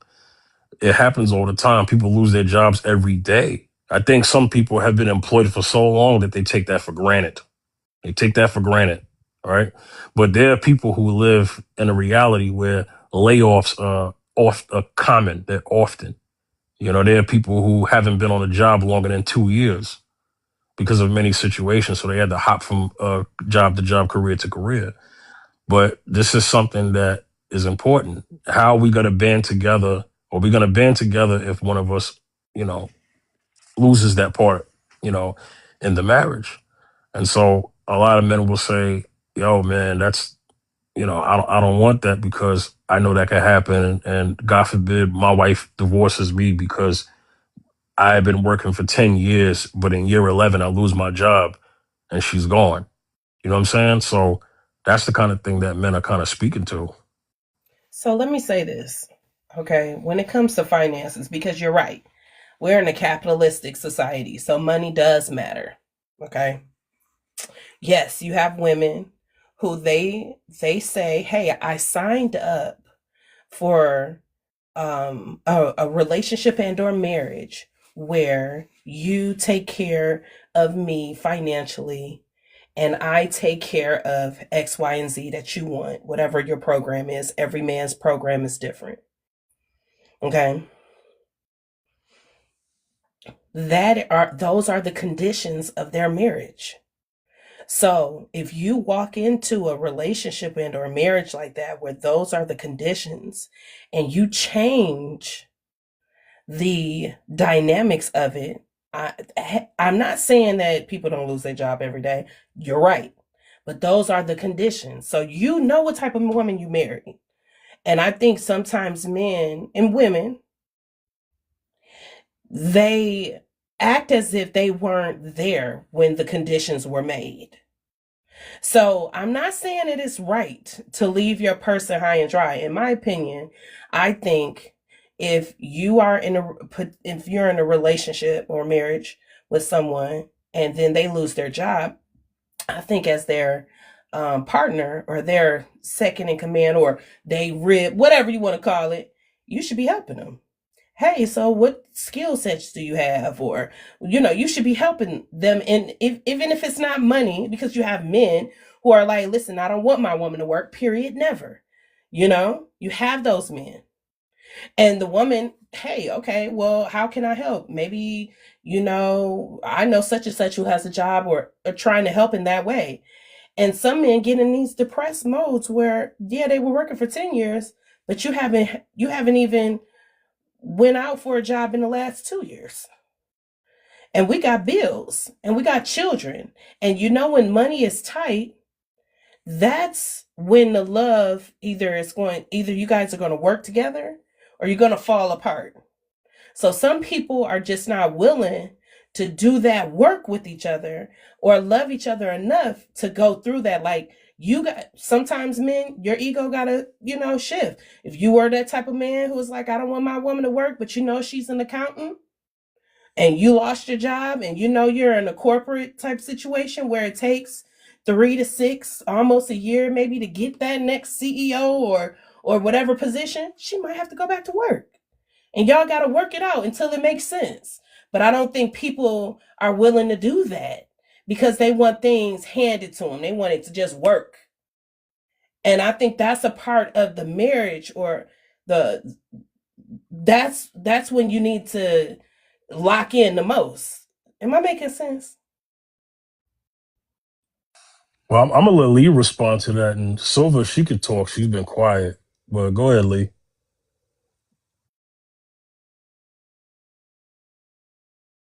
They ain't paying attention to us, Fifth. They ain't paying. No, I'm sorry. I was conducting business. I apologize. Could you give me a little brief overview of what was said? I don't need Oh, just heck a little no. synopsis. Just a little synopsis. That's all. All right, so I'll help you out. So I was responding to your statement first, right, and then I went into how we were talking about conditions and boundaries, right, and I was saying that on my panel, I've had women say that if their man loses their job at any point of the marriage, that they will leave them, right, and they'll say what Serenity said. And a piece of what Serenity said, this is not Serenity's whole claim, but a piece of what Serenity said was if the agreement was you take care of the financials and I take care of the whatever stuff, then if someone changes that, then then that is something that somebody could possibly leave on. And she still, and in a good way, she still said, I understand people lose their jobs. We're not saying that's not going to happen because losing your job is in a situation that you can't control. Quitting your job is another, you know? Mm-hmm. But she's just speaking to what people agree to terms. Like people get married and they have these conversations and they agree to certain terms. And when those terms are not met, then the marriage could result in, it being thrown out. So that's what she was speaking to. But Serenity, if you don't mind, repeat your last point Okay, because no then that problem. could also help Lee. Yeah. Yeah, no problem. Yeah, when I was saying that, yeah, you're right, Fifth. I was saying that some people, they have the certain terms and conditions that they agree upon. And then when somebody doesn't do whatever it was, if the woman doesn't, maybe she ain't cleaning and she ain't, whatever it is because I think every man has their own program. Um, then he may not want to be with her anymore. And if her condition was you pay all the bills and he stops doing that, she may not want to be with him anymore. I'm not saying that it's right or wrong. I'm just saying that those are things that happen. And the last thing I was saying is, in my opinion, I don't think you should leave your partner when they lose their job per se. I think there's a difference between you just falling apart and now you want to, woe is me, and you start doing other vices, or you start doing everything outside. You went from a 9 to 5, I love my family man, to now you're a bum. She has every right to leave, but not in the right, oh, you lose the job, she should be out the door. No, there should be other factors. I don't even think I said this before. I'm really just adding on now. I think before I was just basically saying that when times are hard, that's when the real work in the marriage should come through and shine through. And some people are not willing to do that. That's basically what I said before. I was starting to add stuff. Sorry. Well, I concur with that. I mean, it's if you happen to lose your job for some reason, whether you were laid off or budget cuts or some odd reason that was beyond your control, no, I mean that shouldn't be grounds for you losing your woman. And I would think that was just be completely out of pocket. I mean, if your woman comes out of left field and like, hey, well, you're not paying the bills. Now, if you lose your job and then it's like you leave it all up to her, like, okay, well, I lost my job, sorry, I'm not out actively looking for another job, or so you can resume your duty, then yeah, I mean, I don't see anybody. I mean, I think your kids will want to leave in that aspect. I mean, I don't see anybody that will want to stay in that situation, I but got a brief scenario for you. And you guys tell me who's wrong here. Okay, you got a married couple, married 20, 30 years, but a long time. Okay. For the first majority of the years he worked with his hands. She worked. She's a nurse. They made a lot of money together. He gets into an accident. He's not able to do the things that he was doing anymore because of that said accident. But because now he's had that accident, now he doesn't work at all. Say he does DoorDash, because he can drive, but that's it. He has no more will and or drive to take care of the family day in and out. And it all falls onto the woman. But he's been taking care of this family for the majority, let's say even 15 years. This accident it's newer than, if the woman gets tired of that, the man starts picking up weight, he doesn't take care of himself like that anymore. Who is wrong? Do you see her as being a wrong person if she works on it the next 5 to 10 years and she gets burnt out and she doesn't want to do it anymore? Is she wrong? Okay, let me ask you this. Is there a conversation in there? Oh yeah, conversations are happening. Okay, because I couldn't falter on that. If you just, I mean, granted, if you gave a person a little bit of time to because if you were a big earner and you made a lot of money and you were taking care of your family, because as men, a lot of us men, myself included, guilty. I take pride in making a lot of money. I take pride in sticking my chest out, knowing I can take care of my family. I take pride in that, and so If you lose your occupation, or if your business goes under and you no longer can do what you need to do, now if it's a situation where you like, hey babe, we're not gonna be able to take a vacation this year. I gotta, we can't just take money out of savings. I gotta do something different. I gotta figure something out and get this money back flowing. So, you know, uh, no Chanel purses this year. I'm sorry. That's one thing. But if you just completely fall by the wayside and you feeling sorry for yourself, and and your woman is trying to encourage you and get you back up, and you're just not taking to it, and you just become a couch potato eating chips and not going to the gym, and become this big fat slob, and then I can't. I'm sorry. I mean, I can't. After a while, if she wants to leave, I can't say that it's right, but I understand. Exactly. And I think that the reason why. Oh wait, Fifth, did you want to say something? Reverse that, Serenity, and let's see So, if someone keeps that same energy. Reverse that. so let me try and think of a scenario where you can reverse that, because what if she gains weight, or she just falls, if she just stops? Okay, because in this scenario they both were working. He was paying the lion's share.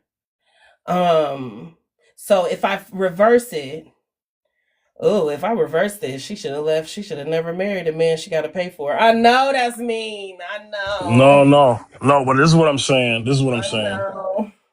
I'm This is sorry, what I'm y'all. saying. No, it's okay. I respect that honesty, because I mean, hey, it is what it is. The reason why I said reverse it is because um, women lose their jobs too, or just quit. More women quit than get fired compared to men. I'm not even making that up. You know what I'm saying? But what I'm saying is that what happens is when the woman loses her job and she falls by the wayside and she becomes a bon eating couch potato. Should the husband leave her? So that's the thing. I don't think that. Okay, in both scenarios, it's more. I feel more so like how Lee said. Like, I don't think it's right, but I understand. Okay. I can understand a man, like they're visual creatures, if you will. I could understand a man being like, dang, babe, come on. Hey, let's go to the gym. Let's go to the gym. And she's like, no, I'm just my anxiety, and I'm not trying to I'm not trying to act like anxiety isn't real, but that's your reason as to why you don't want to do anything. My anxiety, I'm just depressed, I'm trying to get on this medication, whatever, whatever, whatever. And he's like, man, I'm just kind of, this isn't what I signed up for. And so he leaves. I don't think it's right, but I understand. And both of those scenarios would be irreconcilable differences. And that's the number one reason why people are divorcing. Not because they just wake up one day and say, "Oh, you ain't got no money," or "Oh, I don't like you no more." Nah, it's something that is happening over and over and over and over again, to whereas they don't even know the person that they see in front of them. So I don't know. In my opinion, I understand why somebody would leave a person if they're not loving themselves, and you'll try everything to try and love on them or get them to love themselves, but they just refuse to do so. Yeah, tough world. Black Beauty, how you doing, Black Beauty? Welcome back to the panel. Hey everyone, how y'all doing today? Hey, Black Beauty. I got an interesting topic, all right? I sent it to you last night. Oh, I Do didn't get it. women want... Oh, okay, it's all good. Do Okay. women want the marriage or just the wedding? You have the floor.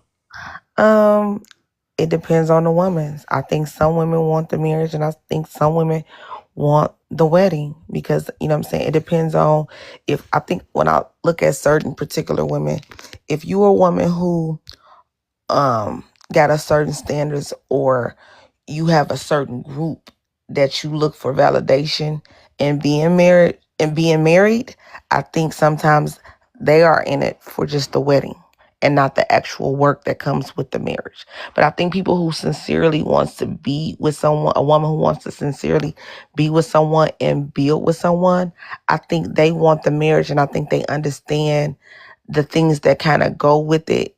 Now they might not everybody can't always deal with certain things when they hit you in the marriage, but I think they have some type of knowledge that they might have some hiccups within the marriage to know that they wanted the marriage and wanted to do the work to be in a marriage.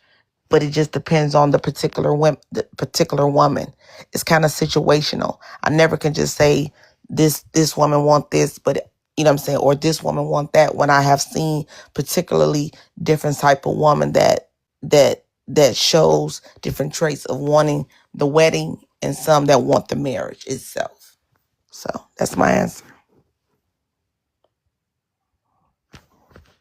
That's good. Yeah, Good answer. I respect that. yeah, because I mean, we love to get on these panels and we like to generalize. People like to say, well, majority or most or da da da. You haven't even met the capacity of the majority of women or majority of men. I don't care how much y'all like to use that as your anchor. The people who like to use that as their anchor.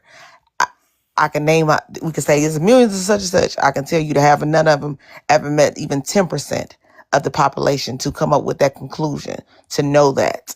So stop running with that. That's the problem now. We're running with false information, false data. You talking about the 20 people you know, and you using that as the majority, and it's incorrect. So, Right. Right. I mean, I do respect. I will say this though. I do respect data and reputable sources. If we're talking marriage, how you get data from marriages is marriage licenses. So, if marriage licenses let us know how many people are married in America, divorces let us know how many people are divorced in America, because when you file those, that goes to court, right? And then that becomes an actual statistic as well. So if we're talking that, I mean, we can't really argue that. But I do agree with context, mhm, right? Because we do have to know the context of why somebody did something. So context does matter, you mhm. know, because that's how you get your right and your due process. But I, We could say that you did something, but then okay, let's get to the how, the what, and the why, so then we can understand why that person did something. okay, so let's talk about something you said that I kind of disagree with. That's kind of not really accurate. Like getting married and filing for your marriage license is two different things. So if I didn't file but I got legally married, then you don't have the data. Say that part again. Okay, so like if I go get married but I don't file for the Uh huh. license, right? You don't have the data, but I'm married. Okay. Right. So we so So what I'm okay. saying to you is to say that we go by what is recorded as being data is still missed data, because I'm still legally married, even though I have not filed for the license for you to have the number of me being filed as an accurate member of being married. That's what I'm saying. So that's Can still you missing that can data. you? I'm just saying it's still missing. No, It's I just hear like, you, but can you? right. So it's just like, Black, okay, go ahead. Black. I'm sorry. Wait, hold on. I'm just asking. I'm just asking the how, because you're going kind of fast. So Oh, explain to me how. Yeah, go ahead. Explain to me how you okay. can get I'm married saying legally. Yeah. you could go. I'm saying like you can go to a hall and go get. You know what I'm saying, like go down whatever. But it's still like certain licenses, like to be granted, that you still have to do far as being married. Like I could go do the ceremony, get married in front of the, you know what I'm saying, the person, but I don't file the license. You can do that. In Michigan, you can do that. That's what I'm saying. That's why people be like, I still ain't filed the pay. I still ain't did this. They still ain't did it. I done seen it. That's what I'm saying. So you can legally, far as having ordained marry you, but haven't filed the license inside of the court for it to be documented in there, but I'm still married. That's what I'm saying. I'm you get what I'm saying? How If is you it marry in the recognized? You can do if that. you marry if you marry in the court, that gets recognized. That is recognized. But if I go get married at a church with the ordained, I am bound married, but I have not filed the license, is what I'm saying, in the court. But I am still legally married because I got married under a ordained. That's what I'm saying to you. So they have the records of me being married in front of them present, but I have not filed the document, which is going to cost me money to be legally, far as in the eyes of what you saying as the data. That's what I'm saying. I'm still married though. It's not that I'm not married, because what you said to me was, when you are married, you have to be, you see that in court files. No, I do not. If I haven't done the documents that I'm supposed to do connected to me being married, I'm still married though. I'm saying the ceremony is still done with me being married. It's just that I have not done the right type of documents or whatever to do so it can show up on the data aspect of what you're saying, far as legally. But I'm still married legally. I'm still married. I'm still Legally. married. It's though you had the wedding, but That's I don't think that's contradicting. recognized as a legal marriage, though. It depends on where you from. I mean, it still is. Why wouldn't it be? It's just, why wouldn't it be?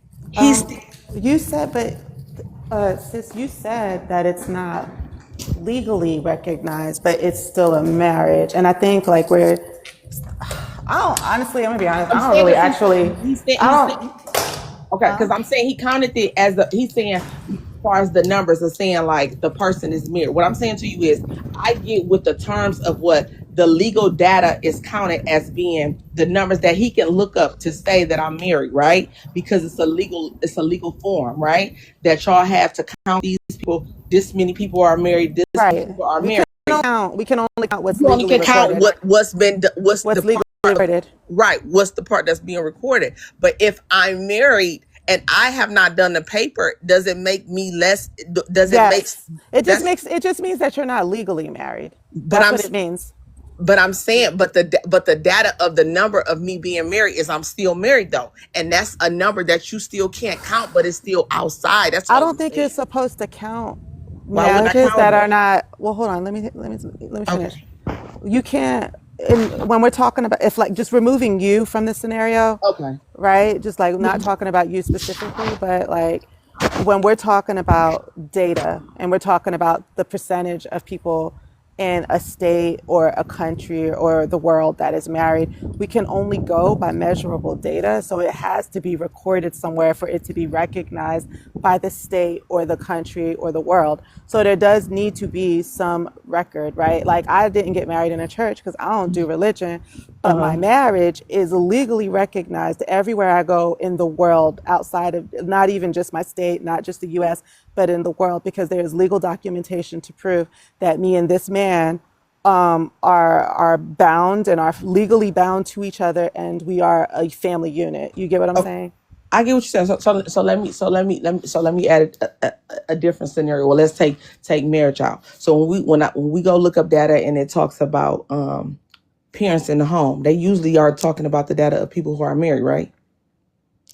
I don't know. So that's different But because see, now it's different. no, I'm it saying, is it's different it's not. because I mean, I'm saying when but it's you not think in the always context, easy they use the to marriage of being a two-parent household, but you are not legally together. So do that makes him less not in the household because y'all not married, but y'all in the household?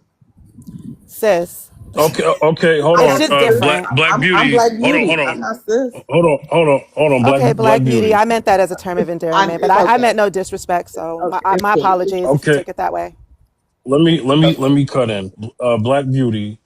There are stats that are for non-married parents, Okay. and then there are stats for married parents. Mm-hmm. So that still could be counted. Mother and father in the home. There's a mother and father in the home stat, and then there's a married stat, right? So so I get what you're saying, but and that is different from the marriage thing. So Silva, you definitely understood what I was talking about what I was saying was, we can only go by the data that's recorded. If you're not recorded, then you're not accounted for per se. But that doesn't mean that we still can't come up with an observation of the population that is married. So it still speaks to that. So I get what you're saying about, well, how can we account for 100% of the population if 100% of the population hasn't gone through this process? But if a majority of the population has gone through the process, then the stat can count for something. And that's what I'm saying. And that goes for, I get that you know, part. I that think we goes, have to have yeah, yeah. hard. I think we have to have like hard lines on what is considered married and what's not considered married to be recognized. Though, you know what I'm saying? Like my niece was with her fiance for I think 14 years before he passed away. But they lived in a state that does not recognize common law marriage. Right. Even though they were like scheduling their wedding for Hawaii, and he passed away 6 months before the wedding date. I hear You know that. what I'm saying? So when he passed, she got nothing. His mother took everything. This man was a millionaire.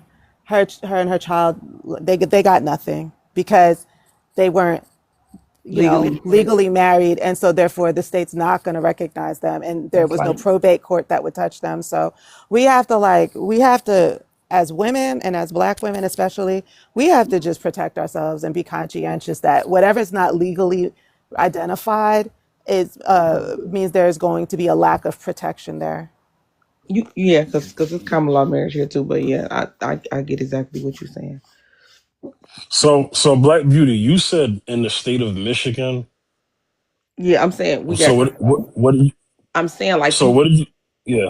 go ahead. I'm saying you can go get married by the like you are known as being married, but if you haven't filed the license, it does not say that you're not married. Like you can do that. Like I go to my like how I think the young lady who just left was saying like she's not religious or something, and she said she wouldn't do like the church thing. But like if you go get married under ordained, they have like where they certify you as being married, but you still have to do a separate like license to be under the umbrella of, you know what I'm saying, like Yeah, you have to go to the courthouse right, the courthouse and and stuff like file the that. But paperwork. you It's not to do the expensive other part, either. but it's not that you're not recognized because you still got that form. It's just that you didn't do the other part. It's kind of like Okay, I got it's you. like a two-part thing, and that's what I'm saying, and that is totally different if a certain graphic only go by the legal part and they only counting that when you got different states that follow different procedures where you don't have to do all that to be seen as married. Okay. Not the common law married, you know what I'm saying, Uh where you huh. just with somebody for 15 years, not that, Uh but huh. like I know you're married. We did X, Y, and Z for you to Right. be married, but you haven't done the rest of the paperwork for you to be Right. in the system legally. You know what I'm saying? That's all I'm saying. I have a question though. Are we still talking about the prompt, or are we just trying to define marriage to the No, host? we were still talking about the prompt. I No, think we still, girl, we went yeah, in that. I'm just like, cause I came back, I'm at work, and I'm just confused. I'm like, what are we talking about right now? I'm just a little Oh no, confused. so he. Go ahead. Silver, what we're talking about the prompt, but Black Beauty addressed the statistics, and then she went into a scenario on what the laws are in her state and what she mentioned. And so that ended up me actually just Uh huh. deviating just a little to Gotcha. address her point because I'm trying to get further understanding. I'm not going to further pursue it at this Mm-hmm. moment, But you but gonna I go was into just it trying to get later. some. Yeah, well, I was just getting to what, because she's talking about the state of Michigan. I don't live in Michigan. I live in Texas. Oh, you do? Right. So I Okay. don't. That's where I Yeah, got so I married. don't. I, Oh, I you don't know the too? laws. Yeah, I don't know the laws everywhere, but Okay. I do know that there are certain I was just talking about the data. You We gotta, yeah. get data because things are documented and recorded. And then I would speak to what you said about getting married in a church and a pastor who could Mhm. legally marry someone. If I'm not mistaken, pastors have to, I don't know if they have to, but I think they can say how many weddings they performed in that year. So I don't know if that's a thing in Michigan, Mhm. but I do know that pastors can marry people. If they can marry people, then I think that is something that I don't know if they're forced to report it, but they can report, I performed such and such weddings. You know what Yeah. I'm saying, or whatever. I think that's something they can do. Now, if that is something that they can do or are forced to do, I don't know if they give up who they married, Yeah. but that is a stat in itself, because there is a stat that says marriages that happen in churches and marriages that marriages that are done by judges, and then marriages that are done by ordained ministers. I mean, I think all of them got to be filed at the courthouse for them to be recognized. That's all I'm saying. But I mean, either way, the rates are going down. Are they I going don't care if down? they Yeah, do they it. are. They all They, going down. Okay, so not wherever they do it in the just me in the middle of courthouse, that. Why they do y'all it in the feel like you church. going down? Nobody wants it anymore. Say nobody. Nothing is A lot of upheld. people really don't. Like, I'm like, I mean, I don't know. I tell young people all the time, please don't get married and have kids before 30. Focus on building yourself professionally. Understand that this is a changing economy. The political situation is aggressively unstable now. Like, figure out safety and self-sufficiency. Find your community. Build professional references. Travel. Expand your knowledge of the world. Learn discernment, because when you're young, you don't really know discernment. You're just learning how to be an adult. And it takes you a little time to figure that out. So I tell everybody, I got married at a very young age. And me and my husband tell our kids, please don't get married as young as we did. We struggled. And I don't want you to struggle. Do better than us. Be better than us. Okay. Can you define? I'm gonna get the Lee, because I think Lee wanted to talk. Silva, can you define struggle? Because the reason why I'm Yes. asking that is because I hear that word thrown out a lot Yeah, I can about explain I it. don't want to struggle love, I don't want to struggle marriage. Yeah. And what I'm saying is, once upon a time, when you're both young, you could. I think it's easier to build with someone when you're young, because you're not set in your ways yet. But when you reach 40 and now Yeah. you're trying to marry someone, we could have a problem. Go I ahead, mean, I Silva. ain't say wait till 40. I said 30. You know what I'm saying? But my thing is that, like, when you're young, like, you're not mature and you're not established. And what you're really doing is you're traumatizing each other, and then you become trauma bonded. The vast majority of the trauma that young people get, especially young women, is through dating and being in relationships. I think that you should really take your time, step back, and focus on yourself, focus on your spirituality, mental and emotional health, and financial well-being first and foremost. We struggled financially for sure because we were young and we were broke. We don't come from money. We don't have a silver spoon. I don't want that struggle for my kids. I don't want that for my son or my daughters.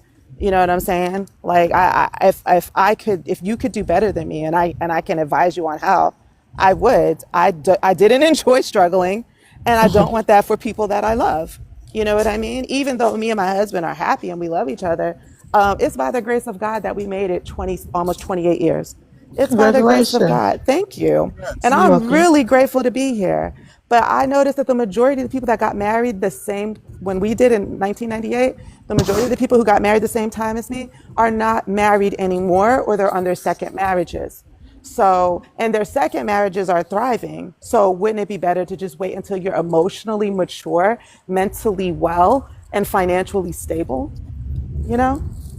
I get that. I hear that. Um, Lee, go ahead. I wanted to respond to Silva, but I'm gonna wait. Lee, go ahead. Whoever just said, I'm going to agree to disagree with that. Now, I do understand what you're saying, so don't get me wrong. Because for me, my wife and I, it'll be in July, it'll be 23 years for us. But congratulations. thank you. But I believe the struggle that we had as broke college students, I think it made our bond so much stronger. Because of how we trusted and how we leaned on each other. So um, but see, for my offspring though, they're not going to struggle based off my pockets though. So it's like, you know, I understand not wanting your children to struggle and you want them to to have a better foundation than what you had. I think all of us as parents want our children to do better than us. Um, but I just believe that in my just in my situation, I believe that it gave us a really strong bond based on how much we struggled together. I mean, and we struggled. I mean, I'm talking like we could only eat out like once a month. I mean it was crazy. Um, but and just in that aspect, I just think for me and for what we went through, I think it made our bond stronger. But what I wanted to say earlier was based on something with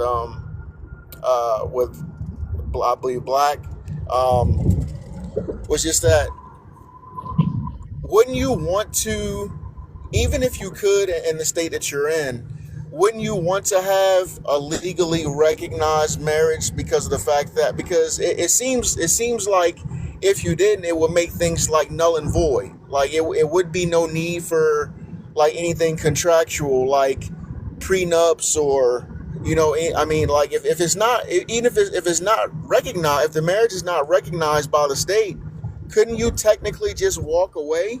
I mean, would there really be a need for any type of legal separation documents or divorce? I mean, it seems like you would just be able just to walk away. No, you still won't be able to do that. That's just like it's just it's it's crazy how things work, but it's a two-part thing. It's just what they do. You know what I'm saying? It's you know what I'm saying. My grandmother went through it, but my grandmother even went through a terrible thing when she tried to divorce my grandfather, and they got not what they did were they married in Jamaica, but you cannot get divorced in the States if you got married in Jamaica. They couldn't do that at that time. Now, if the laws changed now, they couldn't do it then. And so he became a citizen probably like some years ago, like not too long ago, probably like 10 years ago. The marriage was like they couldn't divorce. So that's what I'm saying. It's so many things, it's so many different layers of certain things, but I'm just telling you it's a two-part thing. I mean, might want to be recognized. I would do my job and get those papers filed and do, you know what I'm saying, whatever I had to do. But some people don't never get to it. They be so after the what's the name and you get to doing other things and they don't get to it. I have an aunt who didn't just get to it, but it's still when they went to court, you know what I'm saying, as far as their situations, it was still the same. It was still the same. It's called like procrastinating doing a document that you need to do. The other part of the document that you need to do. And that's why I said it's a two-part thing. But I know I know people who have been in these situations. That's why I gave that as something that I know about my state. I'm like, okay, so let me give y'all this scenario, and then y'all gave me y'all feedback and y'all understanding of like being in different parts of different states. You know what I'm saying? I'm just telling you the background of Michigan. All right, somebody new just I let up Yote Nizuri. Am I even saying that name right? Yeah, it's Yep. Yoten is Zuri, but you can just call me Zuri. That's Oh, actually I've Zuri? seen him Okay. before. How All you right, doing? Zuri, welcome to the panel. I'd like to just discuss the rules for people who are new to my channel. Is no cursing, no foul language, respect each other, okay? The prompt most that. is do women want the marriage or just the wedding? You can go. Yeah, first, how everybody doing on the panel? How you All doing have I'm a good, today? brother. How you doing, man? oh man, doing wonderful, doing wonderful. Blessed, beyond breath. uh, do women want the marriage or just the wedding? Uh, it's situational to the person, what they want out in life, and but majorly what we're seeing is a lot of women do want the marriage, and I just think that it's hyped up by aspect of the wedding. And when that happens, I feel like it falls short sometimes based off of how well you know everybody knows each other when it comes down to getting married.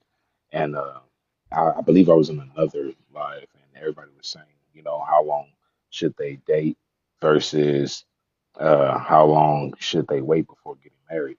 And I feel like couples should do that. They should speak first, realize how long they are willing to date each other, and then at least take some time to live with each other as well. and then decide if that's the person that they want to continue to go forward with. Because a marriage is very it's very risky for both sides, and the one thing that we don't want to see more of is marriages falling. And and for myself, I would definitely say, yeah, just wait and make sure that you when you're talking to the person that you're trying to get married to, you understand where their mindset is. Who are they trying to be in this world? What is their purpose? When they speak, what purpose are they leading with? What intent is behind their words? And what is the intent with them being with you? And is it just to be with you? Is it an image thing, or is it truly a connection and a bond that they feel that you bring something special into their life? And I'm gonna land right there. Okay, I did want to say something to Silva. No, I know you said 30 and not 40. The reason why I said 40 is because I was naming an age where people get more set in their ways. But even at 30, um, that could happen too. But I would say for a lot of people, a man getting a man finding a wife at 30 when he has a little bit more under his belt in terms of his experience, his maybe his finances are becoming that of what a 30-year-old should make. The woman that he gets at 30 is going to be the woman that he gets when he's established is going to be very different from the woman that he could have got when he wasn't established. And one of the things that men, when we talk to each other, we we look at what we call finish line women. We have women who are just waiting for us at the finish line, but don't necessarily want to be in the race with us. You want to speak to that, Silver? Yeah, I'm so sorry. I put a slice of orange in my mouth, so I'm chewing. As a woman, my concern is not what you get as a man. And as a mother, my concern is not ensuring that my daughter checks the box for a man I don't know. I don't care. My goal as a human being is to avoid trauma. And as a mother, is to help my children avoid trauma. Okay? And I know that young people, especially young men, are volatile, emotionally volatile, egos to the moon. You know what I'm saying? I don't want my daughter or myself to be traumatized through a man in his struggle phase. I found just through, like I said, I've been married my whole life. I've been married since I was a week before my 21st birthday. So I've been married since I was 20. I'm 48. Okay? My husband is the best version of himself when he's doing well. Okay? When times are hard, we are the worst versions of ourselves. That struggle creates trauma that can cause situations that can be unforgivable. And a lot of people, and this is why a lot of divorce happens, because you struggle to figure out how to forgive each other. And the answer is you may never forgive each other. So while you're building yourself to be the person that you want to be, go find yourself a woman who's building herself to be the person that she wants to be. And wait until you're healed. Wait until you're the best version of yourself before trying to connect with someone else, dragging someone's daughter through all your rough phases. I told my son, I was like, you're not even ready to be married yet. You're not ready. You need to get your life together. My son only likes ambitious women, only. So he's not worried about somebody trying to use him. If anything, the women that he's interested in have way more than him, are way more educated than him. They're doing well in their lives. He's 27. So for him, he's just like, let me get my stuff together so I can be the best version of myself to attract the type of woman that I can grow with, that I can have this amazing life with. You know what I'm saying? And that's the goal. She's your equal. She's your partner. She's your friend. She's not somebody that exists to appease your ego. And if that's what somebody's looking for in a woman, I don't want that guy. And I don't want that guy touching my people I love, my children. I land. Beyonda, chime in for me because it's been a while. Go ahead, Beyonda.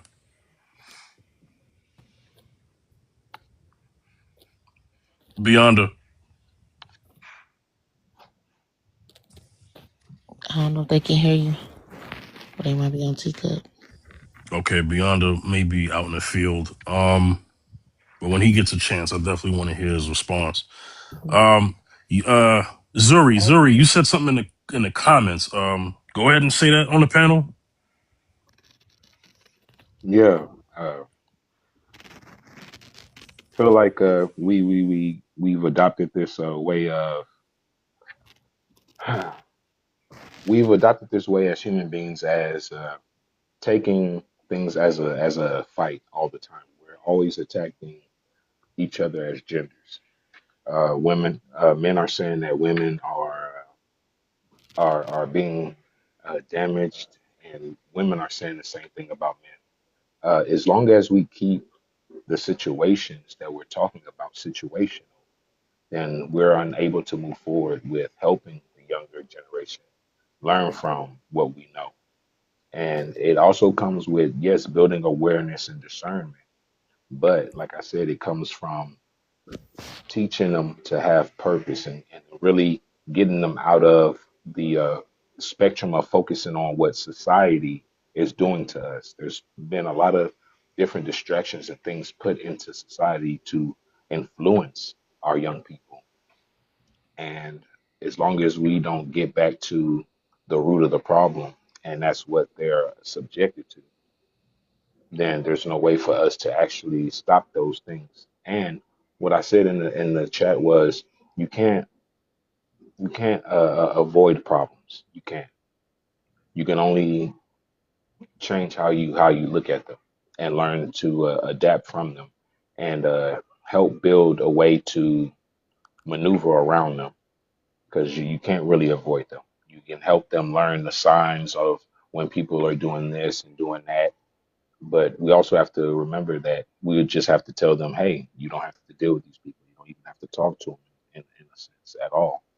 But when they're away from home, it's not too much you can do, you know, and who they end up being around and building a connection with is also hard to do.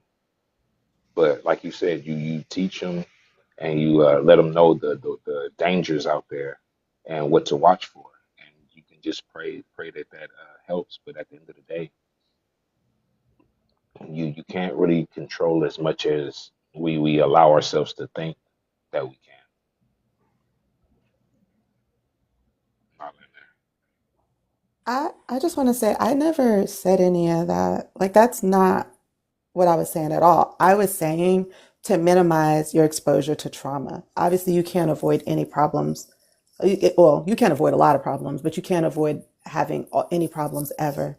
That's not realistic, right? So I was not saying that, but I do think you can realistically avoid a lot of trauma. And I think if y'all would take an honest look at what you would tell your daughters to do, you are consistently giving them advice to avoid trauma, the type of people to avoid so that they can avoid trauma. You're not saying you're never going to experience a heartbreak in your life. You're never going to come across somebody that's not going to try to use you and be, harmful to you in some form or another. You're not telling them that. You're giving them advice on how to avoid as much trauma as possible. And I feel like 29 and 30 is still very young. I don't know. I don't understand why we try to push people whose brains are not fully formed and who have never filed their taxes to get into very long-term relationships. You know what I'm saying? Like young people they're learning how to become adults and we should allow them to do that because we do live in a society that adultifies them at a young age but makes this world very hard. It is not as affordable to live in 2026 as it was in 1995 by a long shot. I could way more easily afford my own apartment by myself than my kids could. And I'm talking about a nice apartment, a one bedroom apartment. That's going to be really hard for my 19-year-old daughter to do in this economy where the cost of living has aggressively skyrocketed, like quadrupled, and where from what it used to be, and the amount of money has not kept up. And all I'm saying is that if if you wait until you get your life a little bit more stable and you learn discernment, you're going to make better decisions as a man or a woman. And I never said men are damaged because I don't speak about human beings that way. I do hear oftentimes people say women are damaged, and I find that to be very disgusting.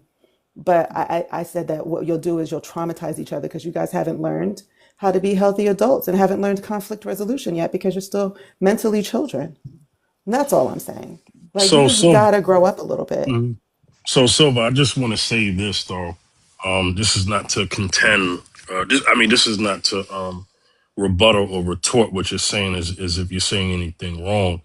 But the things that you're mentioning are at any age as well. You know how many 30 and 40-year-old people still got to grow up? And that's a Because I'm not developmental issue. And that's because I'm probably a not mental just health issue. because I'm not just talking about money.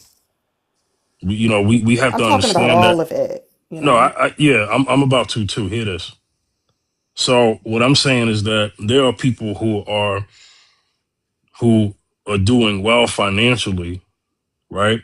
But they don't have the mental capacity to be someone who's pleasant to be around, caring, kind, respectful, sharing, supportive, and then think because they got the money that they should be able to get married. So what I'm saying is, not that you're saying it, but what I'm saying is, as long as we're simultaneously teaching the young generation this, is that yes, you do that, but make sure you prioritize the intangibles, things that people can't put a price on, because that matters Absolutely. going into a marriage. Yeah, You know what I'm absolutely. saying? Yeah, Because you I would can't. never speak against that. Absolutely. I agree with that. You also need to be emotionally intelligent. You need to be kind. These are all things. But that goes with emotional growth that I was talking about. It all goes hand in hand. And if you're 40 and you still don't got it, then give it up. Marriage just ain't for you. And shout outs to the people who got that at 25. Right. So, and that's what I was saying about the whole age thing. Shout outs to the people who actually been doing both things and got that at the age of 25.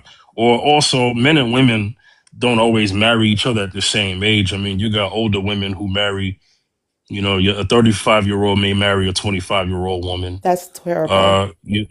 So I did you just say that's definitely, terrible? horrible. You think a 10-year gap is terrible? I I, don't think so. I think yes, for somebody still in their Ooh. 20s, if you're under 30, a 10-year, so the typical age gap is only 3 years for the vast majority of people. People don't usually go way older or way younger. That's not the norm, right? That's very abnormal. But if you're a 35-year-old woman, you have no business with a 25-year-old man. No business. And vice versa, man and woman. No, my daughter's 25. If she were to come home with a 35-year-old, we would have beef. I mean, you would I can have believe beef. I can hear you. I believe you, but I think that's the thing. I think that Yeah, that's Yo, subjective. Nasi was That's trying to very get subjective. it's subjective because mental capacity. I hate when people bring those conversations up because you don't know what somebody else's mental capacity. That's an average about where somebody's mental capacity should be or what you think it should be far as the age. But like he said, like the host just said, it's people that's 40 and 30, but that don't mean they got a mental problem because they haven't evolved. That don't mean they got a mental problem. I'm not If gonna you're die. 40 and Listen. You're you hold on, can, ma'am. if you can Hold identify on, with a hold on, 20-year-old, something's hold wrong on, with ma'am. you. Hold on. Let me finish, sweetie. Please. What I'm saying is I'm not a doctor, but I'm not about to diagnose no one because I think that's what it looks like. And I ain't trying to be funny, but I don't think you want either to do that, to say that. And I think that's incorrect as a person to just evaluate something that's not normal to you or what you equate of being a certain particular adult and just say, oh, they're mental. Like I just don't agree. And at the end of the day, somebody who dates someone that's 10 with a 10-year gap, I don't think that's disgusting. I think it depends on whatever they have that they have in common. It's all about compatibility. And if they're 25, it's because it's people that's 25 that got all their things together. I'm talking about like got a crib, got all the things that people would think a 30 or 35-year-old person have. They have it. And depending on their life or whatever they experience, sometimes their mental have developed in a capacity that maybe should have been slowed down because of the age, how you looking at them, but that's not where they at. So why would I get with somebody that's not where I'm at just because they the same age as me? If we can't connect mentally, why am I there? Now I'm done, ma'am. Why would I be there?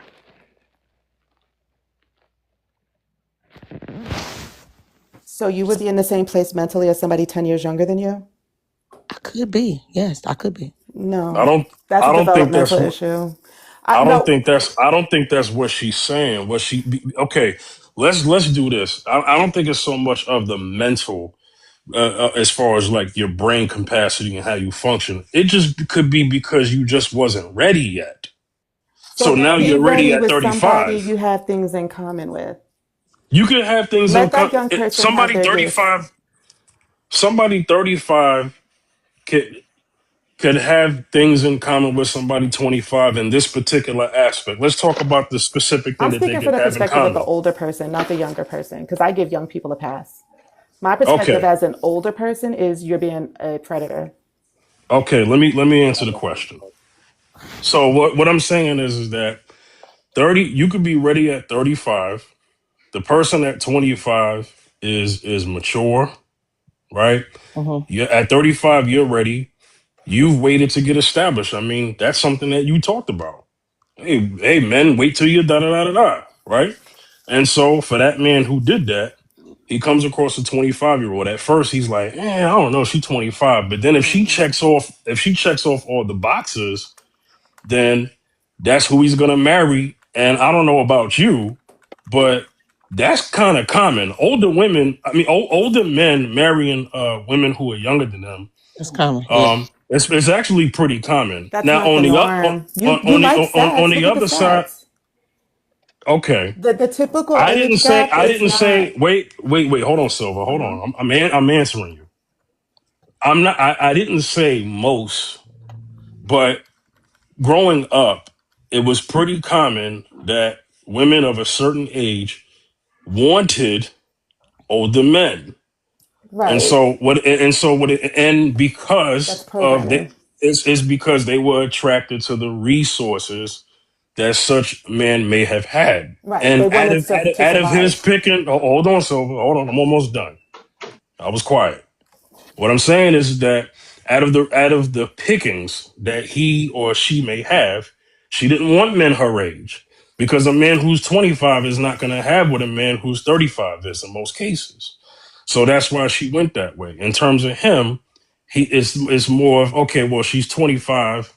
I want this amount of kids. Well, if I get with a woman who's 35 or 38 or 39, she may not be willing to have set number of children. Mm-hmm. So there are many factors. It's not so black and white and cut and dry. That's all I'm asking to be considered. No. Alain. Okay. So as an older woman who grew up in that generation where R. Kelly was very common, right? Grown men used to come pick us up from high school. It wasn't a bad thing to be a PDF. That was obviously very normalized. So if you're over 35, especially if you're over 35, you don't see red flags because that feels normal to you. But as an older person, especially as an older woman, I know for a fact I don't have anything in common with especially like with people in their 20s. If I'm 10 years or older, I really don't have very much in common with people that young. If anything, our relationship is more of a mentor mentee. Okay. And if you are that age, trying to be with somebody that you really don't have commonality with, you're just looking at them like, okay, her body is young, so she could push out certain amount of babies. Not had very much experience, so she'll be very amenable for me to mold her into the person I want to be. You are a creep. You are a predator, and that is problematic. You know what I'm saying? And that was very normal for women my age and older. I would say even 10 years younger than me and older, because society grooms women to be good victims. It grooms women to be willing participants in a system that does not benefit us. So it teaches us at a young age that it doesn't matter how good he is, how much you have in common or anything. Does he have resources and can he take care of you? And that's hypergamy. That is social conditioning. Hypergamy is truly fully is 100% based on women being kept from opportunities so that men can financially control them. And that's why young women who don't have very much look for men with something, because they're trying to improve their station in life. I don't judge those young ladies. My beef is always with the older person. As an older woman, my friend is 55. She told me she don't like dating men over 35. And I told her she'd be in a creep. You're being disgusting. You have nothing in common with them. Why do you want those men? And she told me, because they physically look better and they have more stamina in the bedroom. That is superficial. It wasn't that they were more interesting, more wise, more Mhm. mature. None of that. She said men her age were boring. Oh, they're so boring and they're tired. They all have beer bellies. It was all superficial. She was doing exactly what men do.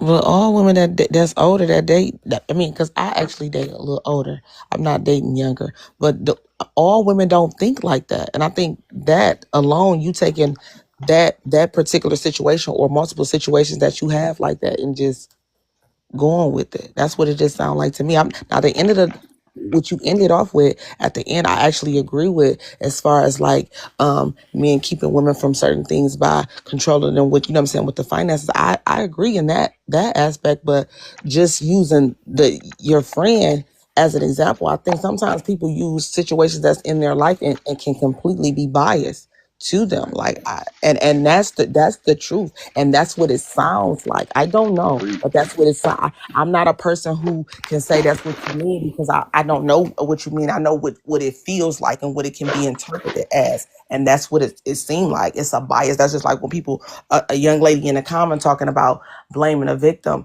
It's people who are victims to AB, but automatically grant women being honest about AB, which they could be lying just because they've been a victim and don't know how biased that can be. Like people need to dissect their own experience from what the facts are in front of them. And I don't think men or women, some people don't do that. And that I have an issue with that. Like take your own self out the equation and leave I all never put myself that. in the Yeah, equation. I agree. I'm not really saying it to you like that. So I'm just saying in general, ma'am. I'm saying this particular situation sound biased, but I'm not saying this what I'm saying right now. This is not at you. So I'm hoping you're not taking it that. I'm just saying in general when I get on panels with anyone, it's people who do that. They take situations that have happened to them or the people around them and use them as a base and don't understand sometimes they can be biased. That's all I'm Can you saying. argue against any of the points So, that I made? Because I do have an well, anti-predator bias. Okay, I'm gonna well, let you the be men do honest about that. it. There you go. well, I'm gonna let the men do that because Yeah, they've been nobody waiting. should Go like ahead, predators. Zuri. Everybody should have that. that's why I repeatedly always say in any live or any place where I'm at, when you speak, what is your purpose behind it? You can speak about anything that you want to, but what is your purpose behind it? What's the intent? Are you trying to make people aware? Because we are all aware of what goes on. Are we trying to make change? Or are we trying to be the change that we're trying to see? And as long as we're still speaking from a place of experience of hurt, then we're creating that trauma that you're talking about and passing it along and making people uh, view the world in a different light than what it could be. We already know the dangers and what's happening now.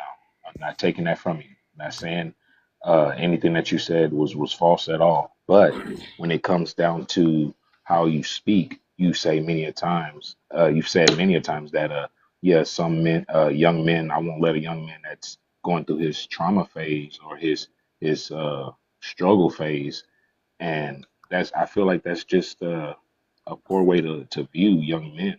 Young men don't have to be going through a struggle phase. We pick and choose the situational situations to talk about to prove an argument. But that's why I said, what is your intent when you speak? Not land right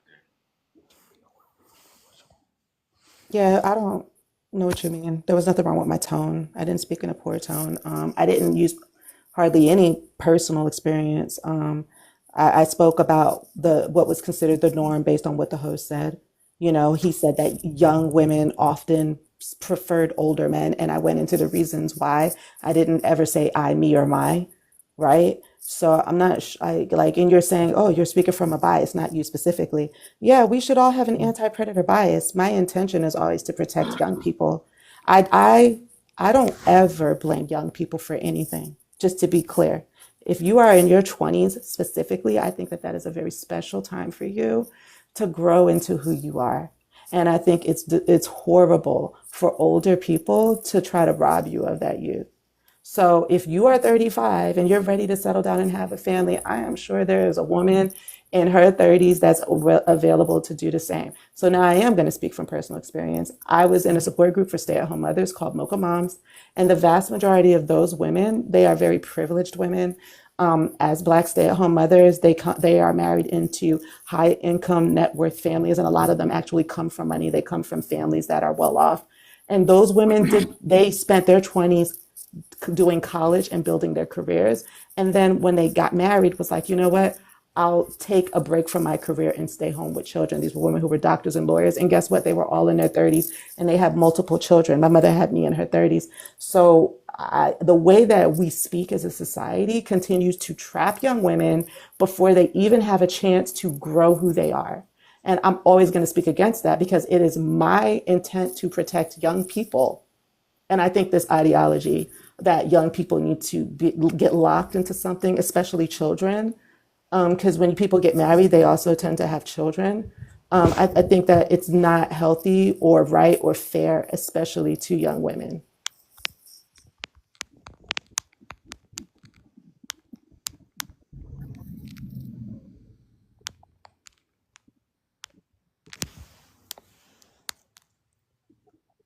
Okay. um, I'll speak next because I haven't talked in a while. I wanted to speak to something that Fifth and Lee Patrick I said earlier. I think it was.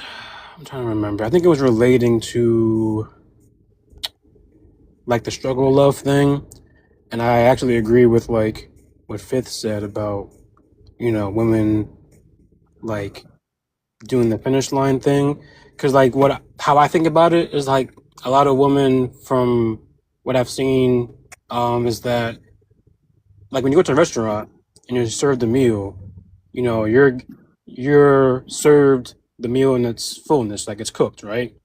But a lot of people don't know how that meal is prepped. So to Lee's point about like sometimes if you're younger and you're with someone and you're struggling together, the woman, at least from my experience, because I'm engaged now, she'll appreciate like the man you are versus the man you were before because you've grown. And she's seen you grow and cook over that period of time. I'm not fully made yet. I'm still cooking, but she's seeing that and she sees potential in the future that I can provide to her.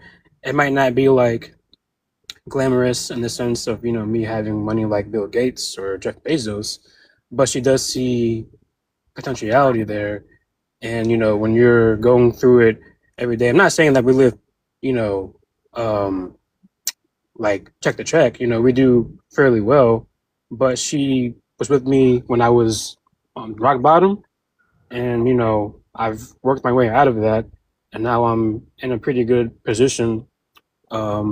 And now she's gonna see the whole way through. Where a lot of women won't really give guys like that a chance. They'd rather have a man who's already established, which is fine. If that's your standard, that's not necessarily a bad thing. But when it comes to appreciation of the other person's experience, they don't really have appreciation for it because they don't know what it took for that man to get there. And let's say that I do get to where I want to be at, let's say for the next 5 years, she's gonna appreciate me that much more because of the fact that she's seen where I came from prior, and now I'm at the top, or at least where I want to be. So I'll just say that. I was responding to Fifth and also Lee Patrick as well earlier.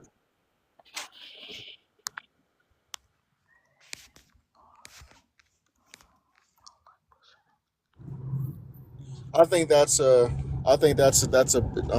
major point in relationships right there when you build together, because like my oldest brother, who's got the big house, he's got a big bank account and fancy cars and stuff like that. Well, he refuses to get married now because he don't know if the love is superficial or not. Like, and that's just the thing. We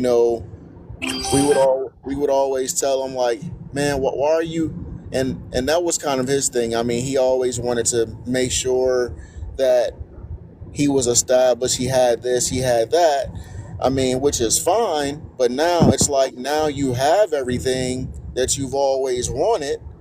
Now how do you know if the love is real? How do you know that, if the person is not just going to be after what you can provide, just not with you because of your status and your resources, so that's, Right. I disagree with that. I mean, that's what he did, but now he's not going to get married now because he's afraid of, well, he could always do like a prenup, but he's always wanted to be one that was married for true love, versus just based and not based on status or what he has. But he didn't listen to anybody in that aspect. He was like, well, I want to be established, I want this, I want that. Well, now you don't know what you're going to get. It's a toss up. Yeah, it is pretty hard to gauge because, especially nowadays, this is like the culture is so poisoned by so much nonsense, the music, the social media, that it does inflate people's desires to be a influencer, have the money. Like money is like glorified to a sense, So when you have the money, and you lead with that, not saying your brother does nothing like that, but like a lot of guys do lead with money, and so because of that, women will see that and they'll tolerate him for his finances, but then won't actually like who he is as a person. And that's pretty bad. Like it gets harder to gauge, who's authentic or not if you're not, talking to women regularly. I would say if you're not like even not like I'm not saying you have to like date them and like do other things with them, but like get a good sense of who you're talking to and pick up on red flags. Like it's really hard to pick up on that. People are really good at hiding who they are truly, and so they'll bait and switch. So if they do get married to that girl, she might switch on you. You never know. If So you're already thinking about the income and you're already thinking that something bad's going to happen, you should probably stay away from relationships altogether. If as soon as you get into a situation and you're automatically thinking, oh no, this person's going to do this person's going to take away that, I'm so afraid.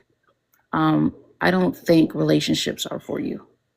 The thing about situations is that people forget that it takes two to get into a relationship. It takes two to be in love. It takes two to have a child. But some people only think about them and themselves. What can I get out of this person? What can this person do for me? And if I get off, and I don't care about this other person. And that's where the problem is. In a marriage, in a relationship, and in a family, there's more than one person to worry about. But a lot of men don't think this way. Only men who don't really have much to their name and know that they're a bad person believe that this person is about to do them wrong. You think this way because you know that you about to do them wrong, knowing that the consequences of doing them wrong will get you left single and by yourself. As someone who is married, I have never got into a relationship and thought, oh no, this person's about to do this to me. Oh, this person's about to do this to me. I don't know. I don't want to get into a relationship because I'm about to lose everything. You didn't even put anything up. Why would you just get into a situation and think that something bad is going to happen automatically? I don't understand. I think people need to stop making up excuses of why they don't want to do something. You don't want to do something because you know you're not ready for it. You know that you're going to be a cheater when you get into marriage. You know that. You know you're going to be a liar. You know that. You know this.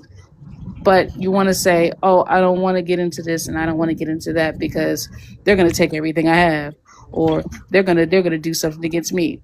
You know why you don't want to do it, because you know that they have the option to leave you after you do something wrong, as we all do, the option of choice. Everyone has the optional choices. If my partner lies, cheats, deceives, you will be left. And that's the issue. You have to worry about two people in a relationship, your emotions and their emotions. It's not all about you. And that's the problem with a lot of men. They want everything to be about them. And when they realize, oh no, I just cheated on her. She's going to leave me. She's going to take everything I got. I just lied to her. She's going to leave me. She's going to take everything I got. I don't want to get married because I know I'm a bad guy. That's completely false. So we'll agree to disagree on that. But I don't. I believe that's very far fetched and far from the truth. Because for most myself and most guys and homies that I have, men love hard, and I don't believe that men get into relationships or marriages with the intent of being a bad person, or being a cheater, or being a liar or manipulator. I don't see that. That's not the environment that I grew up in and that I'm around. That's not my circle. I lead a men's group at my church, and that's not the things that guys think about. The guys that I know, and that's in my group and that I associate with, they're more concerned with building legacies and making sure that they are able to provide for their children's children, making sure that their wives are good, because sometimes they're away, if they're truckers or pilots or whatever, they're away from home for weeks and months at a time. They want to be able to make sure that their family is good always. They want to make sure that they're always able to provide, no matter what happens in their lives. If they lose a job or business goes under, they have enough in savings or in investments where they can always make sure that the family is good. So what you're speaking of, I have no, that doesn't show up on my radar. I'm not, that's not in my environment. I hear So that a lot, Lee. I actually hear that a lot. I hear a lot of men say, that's no guy I know. I hear a lot of guys say, that's no one in my circle. That's nobody in my family. I actually hear that. That's actually very common with a lot of men. So I wouldn't put it past that you so-called say you never heard it, it didn't happen, and there's no one you know or in your circle. That's very common that guys say. That's unless it's the go-to. unless it's undercover, then maybe. But from what I'm saying is, and from the guys that I associate with, and the people I know that's in my circle, that's not the conversation. And we have the hard conversations. We have, when you have, and I would be shocked not to, when you have men in your circle that we talk about things like guys that may have had ED and different things of that nature. So we have the hard conversations, and people want to be good and want to be better for themselves and for their families. So like I said, I mean, I haven't had that conversation. I'm not saying it doesn't exist. Here's the problem with making it about your experience, right? Because if, as women, we made it about our experience, y'all going to be like, remove yourself. A man, he left. He told me, even though I didn't speak on any personal experience, was like, you need to remove yourself from the situation. You need to not speak from your personal experience and look at the bigger picture. So it's just really interesting when being anecdotal is okay and then when it's not. Because as women, we have fathers, brothers, cousins, and male friends. All right. And those people tell us, men will say anything to sleep with you. And they will say men cheat all the time. They would say cheating is normal male culture. We don't even check each other on it because it's normal. It's really not a big thing. It's a thing that, hopefully you grow out of. By the time you hit your 30s, which is another reason why I tell my daughters, my son too, but to wait until they're a little older and a little bit more mature so they could get that sleeping with everything thing out of their system. All right. But like for whatever reason, but because Lee has never met a bad man and has never met a cheater, that means it's not the norm. And that's a problematic perspective that these things are just rare because Lee personally, and I find that no man has ever met a bad man. Whenever women talk about things that they've experienced or seen based on a consensus of many women, right? All of a sudden, no man has ever met a bad man in their life, But which tells me y'all's Silver, I discernment is have really bad. I have a Silver, question. you my girl, you be laying it out, but I didn't take that from him. And maybe I'm Well, I more different. did. No, He I'm not literally made it no, all about his life no, experience but and to me, and about what I his wanted to circle. say to both of them, to I think Revy and to Lee, was they both can be accurate about the things they're talking about. Because if that's what they're experiencing in their daily life, it doesn't mean that neither one of them are So incorrect then what's the about. point in agreeing to disagree? Because he's going to agree to disagree with everything that I I mean, say and everything that Rev says. You know what I'm saying? Like, I and hear I'm like, you. how are you going to agree to disagree with I'm saying, but wide scale information? I'm saying, but he could disagree about saying that that's not his experience. He can agree to that it can be And someone Revy didn't else's speak on her experience. No, experience. hold on. Hold on. I'm saying, you said, how can he that's what his answer was. I agree to disagree, but you don't know what part of it that he was agreeing to or what part he was disagreeing to. You're so Black, right. It black doesn't matter. beauty. I know black. It is black. It is black, and you are silver. What I'm saying to you is, they both. The problem is the reason why a lot of us are having No, my problems with discern. No, communicating. I don't like what you're doing because what you're And trying to that's do is okay. And that's discredit my okay. ability to discern the BS that I just heard. Okay, like I don't never need nobody to tell me to consider different perspectives because I listen really well.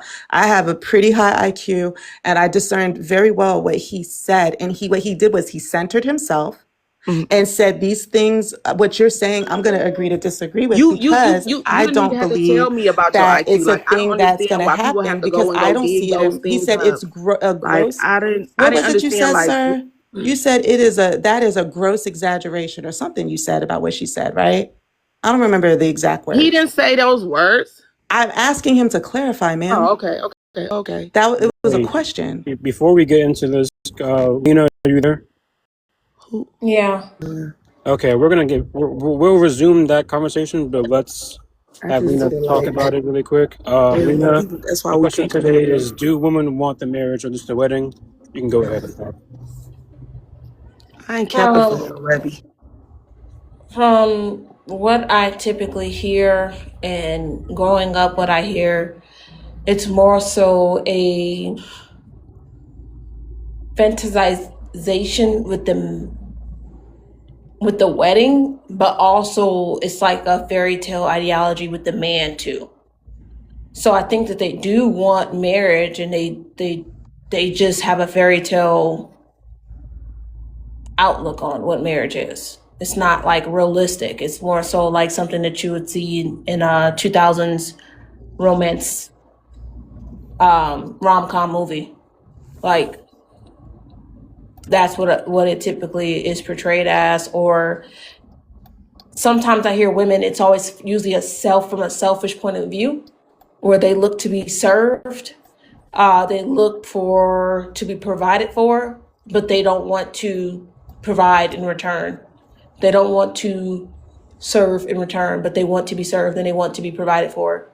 So, and that's why I say it's very unrealistic when marriage is about take and give, and give and take. Um, yeah, that's my opinion. I think that a lot of women do fantasize about the wedding, though. Yeah, you could ask pretty much every woman. She knows exactly what color she wants, what type of dress she wear, what type of little favors she wants at her wedding, whether or not she wants it on the beach, does she want it in a barn style venue, does she want it outside, does she want it inside. She typically has those details already in her head. Okay. Actually, but would I be able to? Because I did see the host said, did I talk on the topic? And I did just pop up, and I never got to talk. Yeah, you can go ahead and respond to that. That's fine.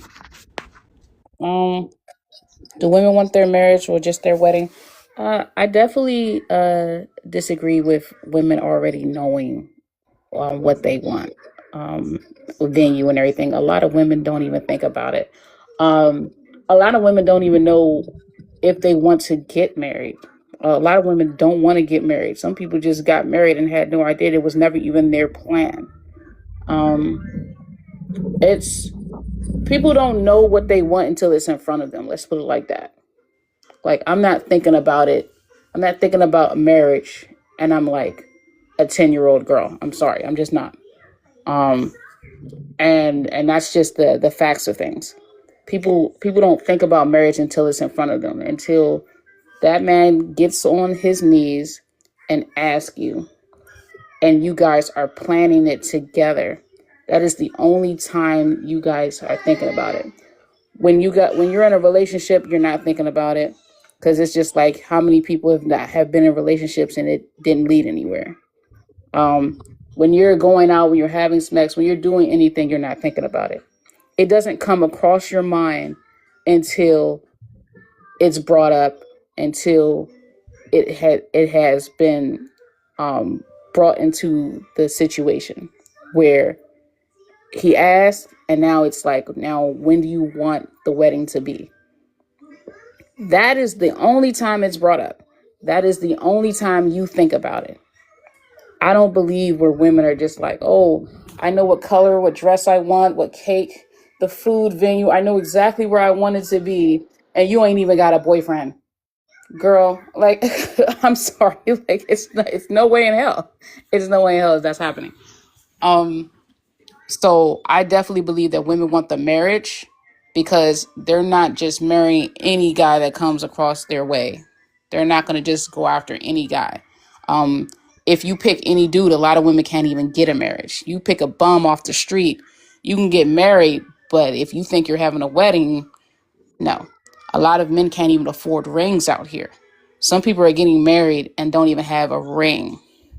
Right? There's no rings. They just got married at the courthouse, and that was it.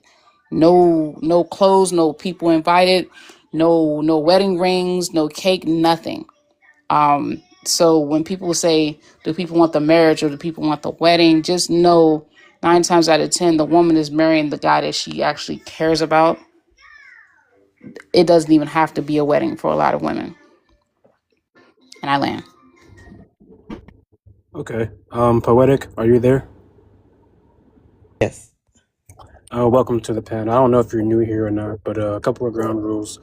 No cursing, no foul language. Have respect for the other panelists, and other than that, we should be fine. The question today is, do women want the marriage or just the wedding? You can go ahead, and then we can resume back to the exchange between Black Beauty and Silver if you guys want. So go ahead. I think as a whole, I think a lot of times people might want the wedding.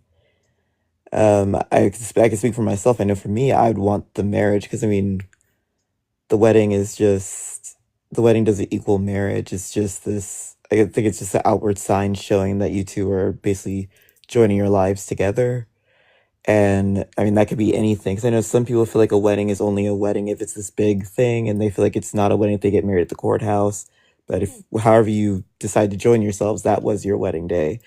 But the reason why I say that I think it can happen for a lot of women, they think about the wedding, is because, I mean, I know, like, growing up, especially in all those rom-coms, they would show stuff about weddings, but they wouldn't really talk about marriage. So marriage wasn't talked about. So a lot of times some little girls might see is images of weddings and whatnot, and they might see people are happy and they think it's a nice thing, but I don't think people they just don't talk about the marriage. And yeah, I guess that's it for me.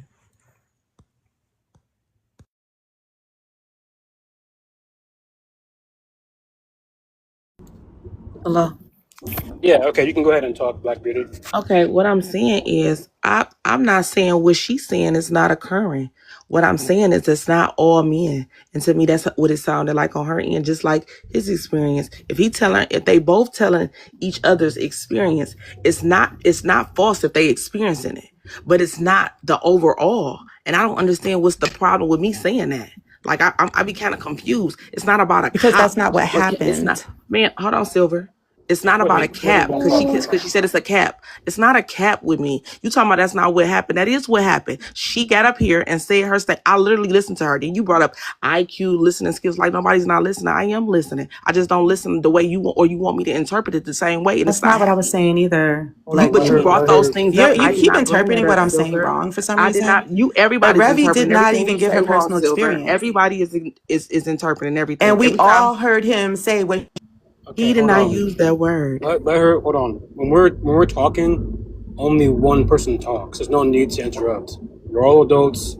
Let Black Beauty finish talking, and then Silver, you can go ahead and respond. It's fine. So go ahead. Back to what I was saying. Revi got up here and spoke about me and this, me and that, me and that. And I literally listened to what the young lady said. Then he went up and said, no men, the men I'm around, which is he's giving his experience about the men that he's around.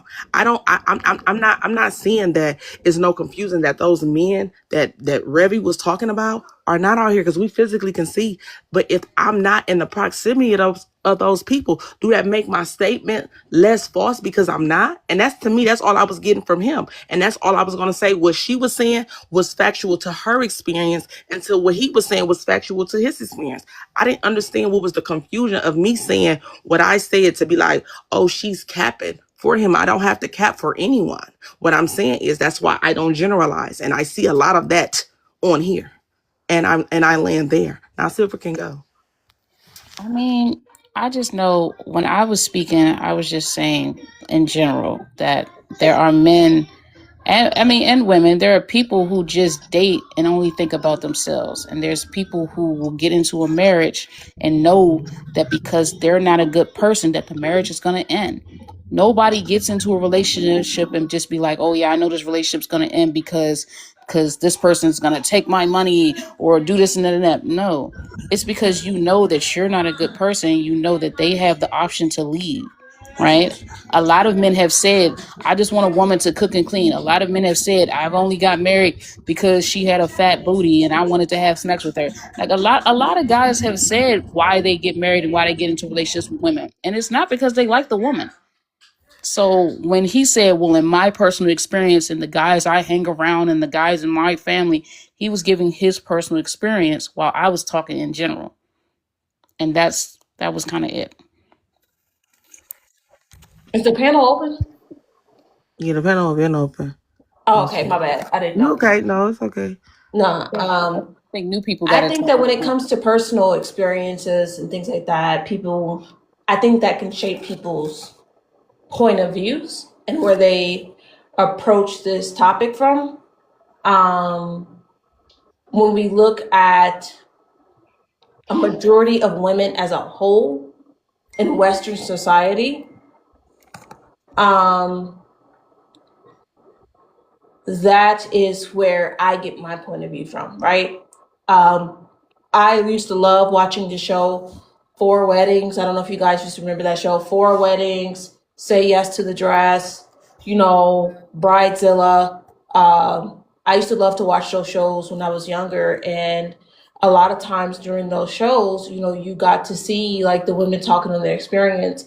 And I would say probably about 90% of those women had already had a idea of what they wanted their wedding to look like from a young age, right? It's just like the American dream, quote unquote, for some people, is to make a lot of money, buy a house, have a family, but getting married isn't part of that. And part of that is the wedding.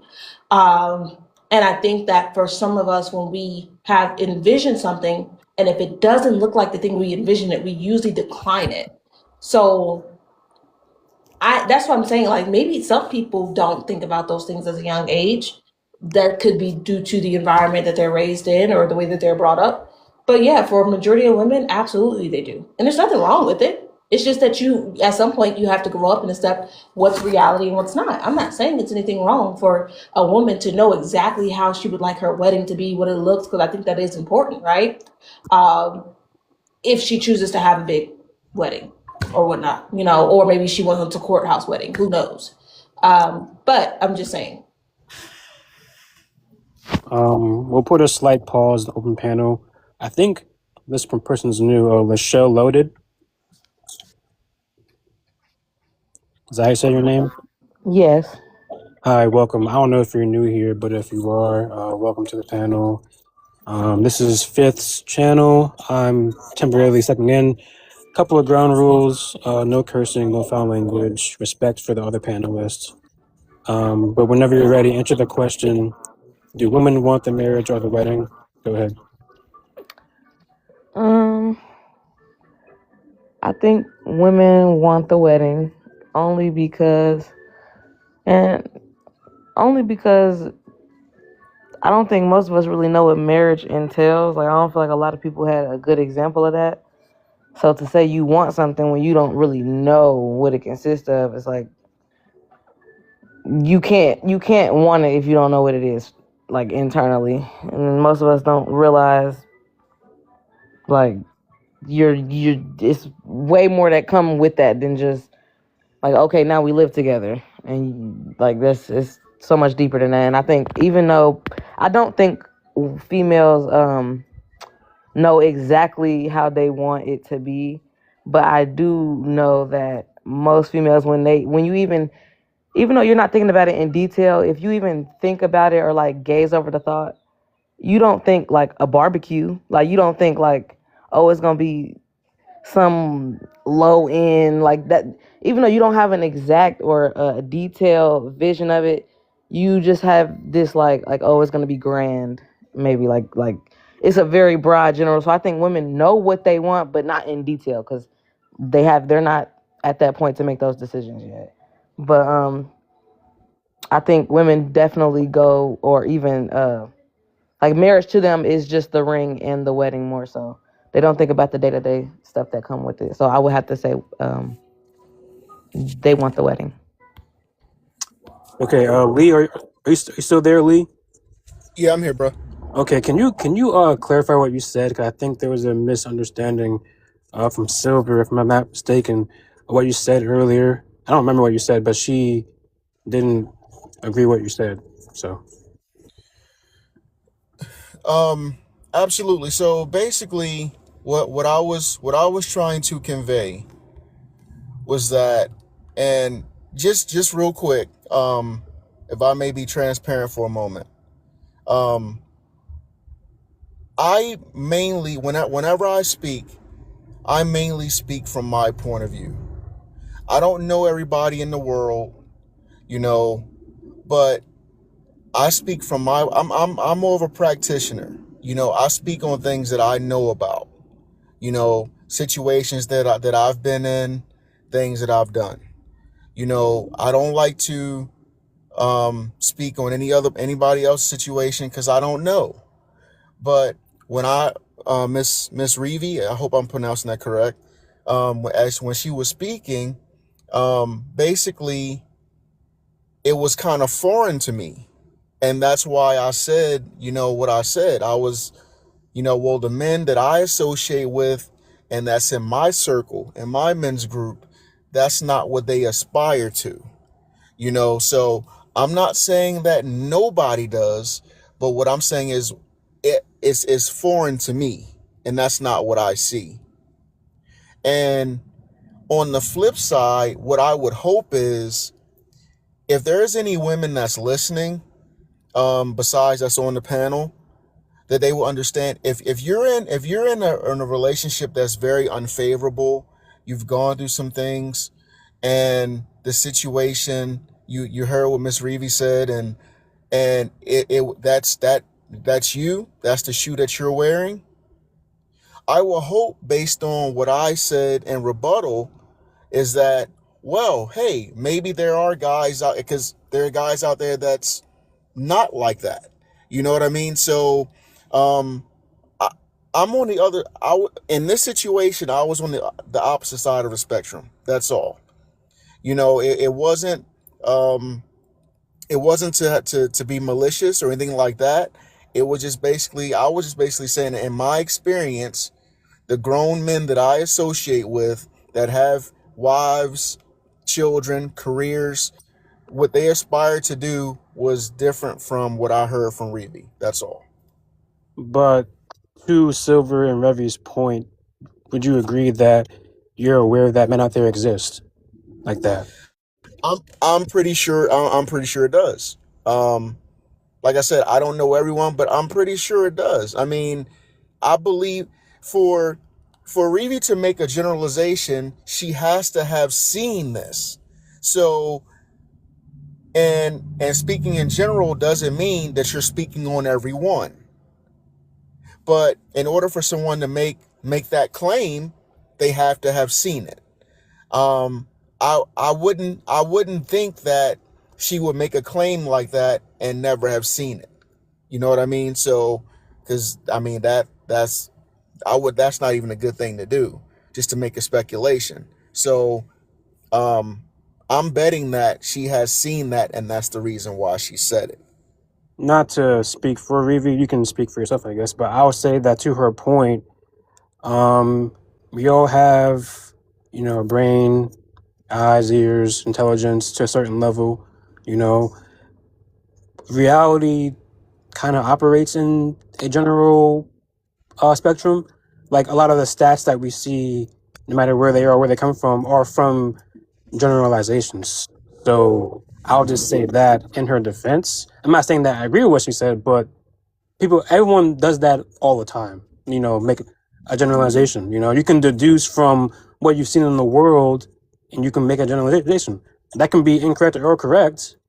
Based on who you're watching, well, what you're seeing, I guess. But I would say that in her defense, that is kind of accurate or kind of a fair thing to do.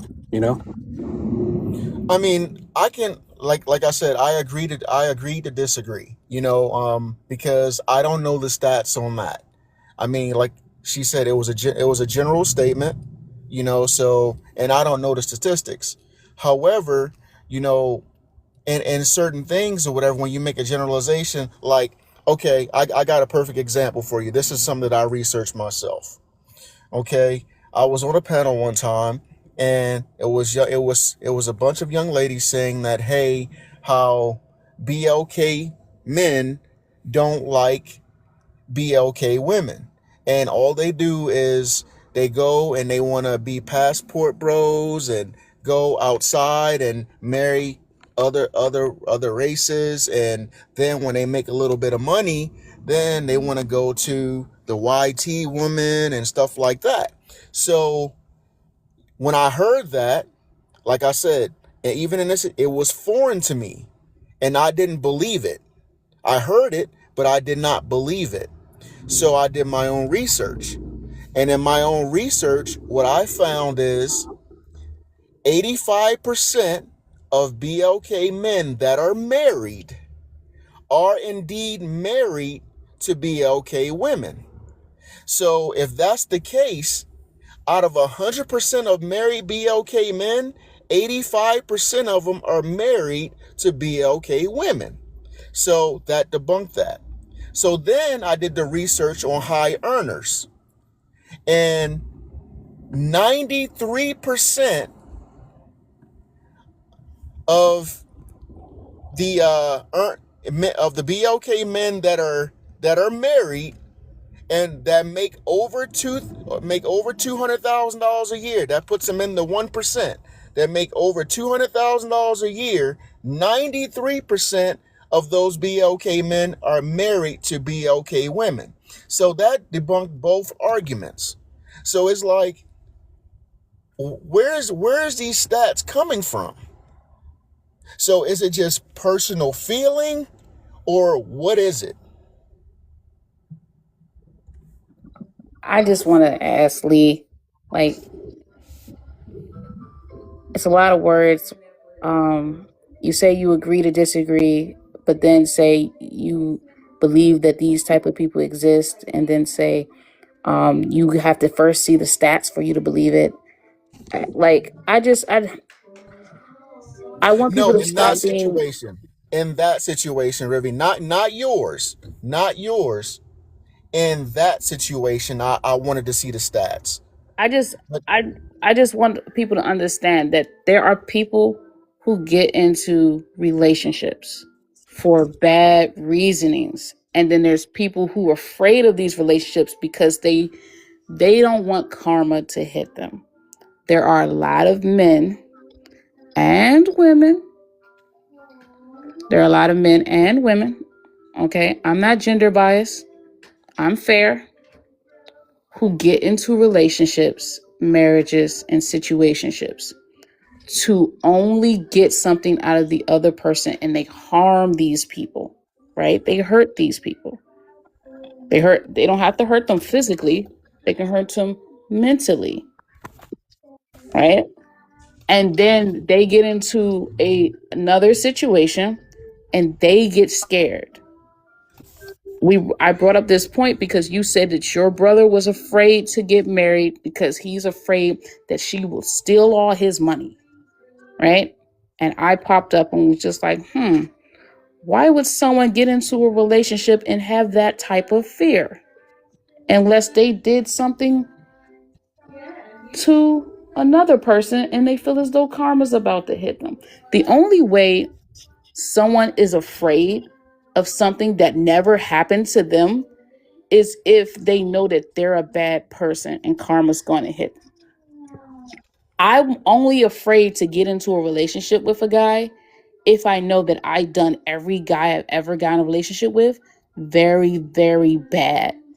Like if I stole money from a guy, cheated on a guy, lied with a guy, set a guy up, and then years later I settle down and I get into a relationship and now I'm afraid to take that big leap. Like, all those guys that I hurt, all that karma that's about to hit. I'm like, I don't want that to happen to me. I don't want to have my stuff taken. I don't want all my money stolen. I don't want to be set up. I don't want to do this leap because I know I did that to someone else. That is what I was saying. But why does it have to be that? Let me ask you a Hey, question. I'm gonna respond So after you because I need to respond to her. Go ahead, Lee. so let's say it's you, because let's say you are a multimillionaire, okay? You are.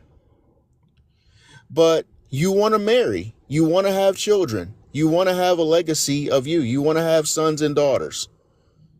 And you own a business, you're a multimillionaire. Would you, when if you found, if a young man finds you or vice versa or whatever, and that you like and love spending time with, and you guys dated and he seems like a okay guy, makes his own money, he's not a millionaire but makes his own money, has a career, would you have him sign a prenup? I'm not thinking about that. If You we're have to if you we're have in to think love, about that. all I'm thinking about is what are me and you gonna do together? How many children are we gonna have? Where are we exactly going to go and move? Like I'm thinking about that. If it's true love, if it's real true love, like Travis Scott, Travis the football player, married a girl right off the bat. Got married in a place that they never even been just because, right? And they're still together. People kept saying that she was gonna steal his money, take him for all he got, all this other stuff. He didn't listen to a word, and they're happy, right?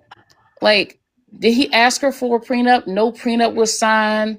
No assets was transferred over in his mama's name. None of that, and they're still happy. People fall in love, and if you're not a Are you bad talking about person, Travis Hunter? Is that what you're talking about? I said Travis Hunter.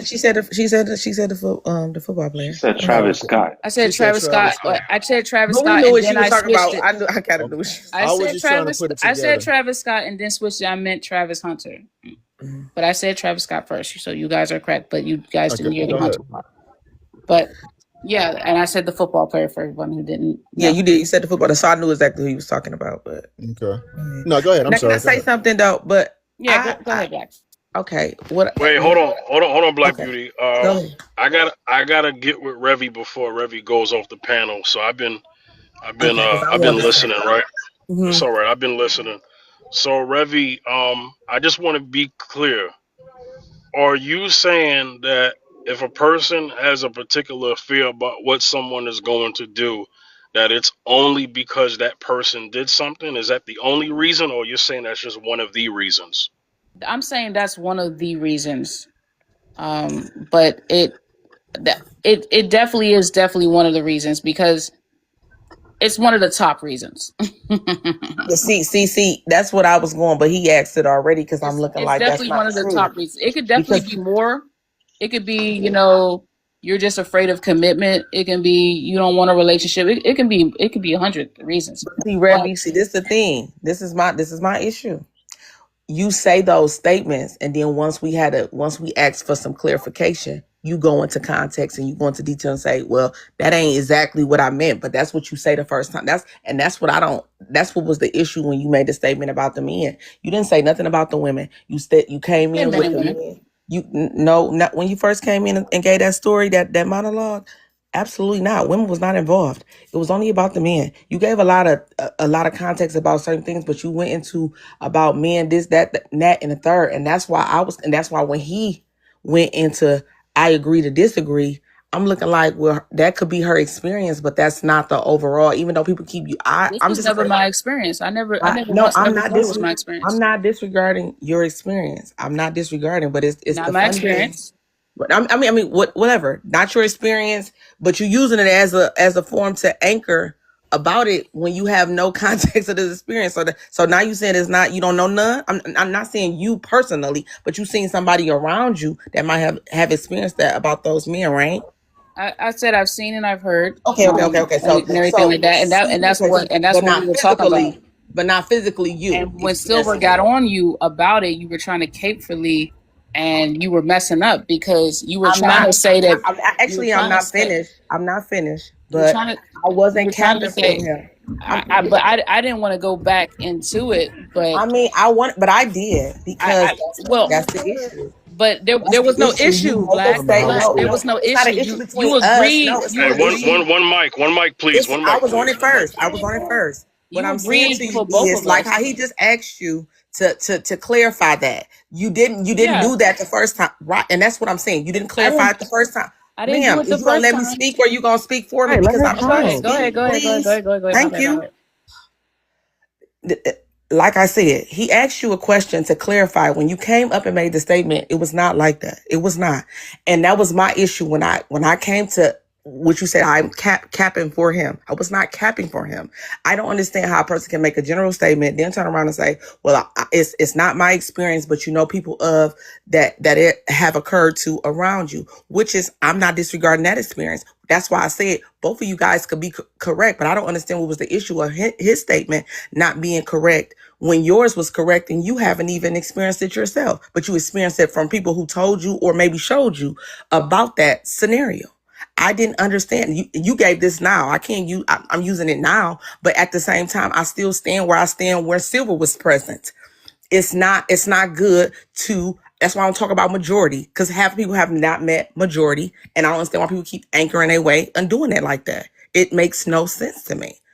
And then to turn around for him to ask you a question for you to clarify, and then you modify it to say no, because when you just made that statement, you said that people who think that way, they must be bad. That's what you said at first. That's why he asked you the question to get some clarity.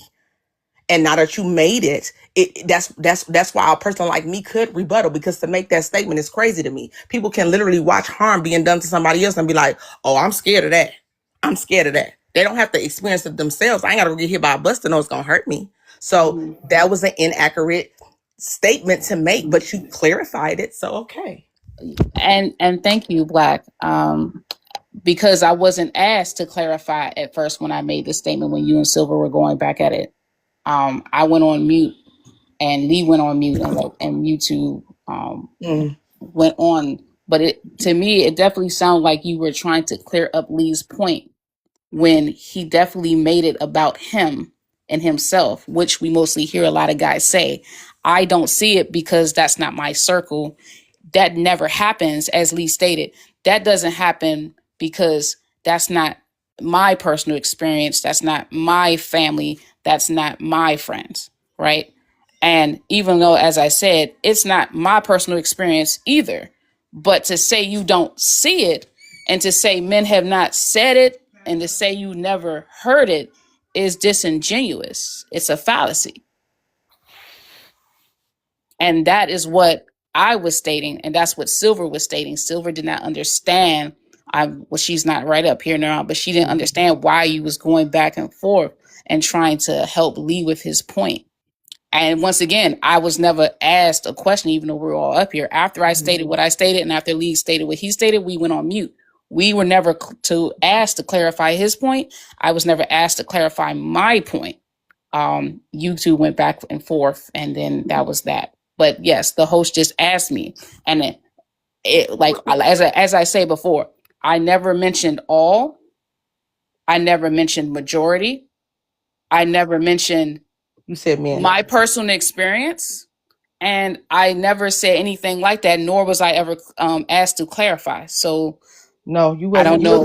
You wasn't asked to clarify, but you definitely came in with men. But you didn't ask. You Well, didn't. Fifth No did one did. ask her to So I clarify. gotta No, I Silver gotta cut asked in him to because I gotta clarify. get Silver asked Lee to clarify. Not she didn't ask Revy, so that's incorrect. Said so Fifth just asked Revy to clarify her Yeah. point. Someone also asked Lee to clarify his. They both have clarified their points. At this point, it's like a circular That's argument. why I didn't Yeah. ask. yeah, It that's sounds why ridiculous. I'm That's coming why I in. said, Black, why are you Oh bringing it back up? Because no, we I'm already done with talked that. about it. So that's why I'm coming in to cut that because it's not going anywhere. But I got to get to King and then I got to get to Divine. Okay. King, answer the prompt for me. Rules: no cursing, no foul language. Okay. All right. Do women want the marriage or just the wedding? Go ahead, King. And after King is Divine. I would say good women want the marriage, not so good women want the wedding. So somebody might just want the wedding because of the attention they received that day. But a good woman wants the marriage. She wants the family, the mother, the father, the kids raised right. That's the good woman. Not a other woman that's probably not good for that. That's probably going to end in divorce. It's probably going to just want the wedding. Short answer. That's it.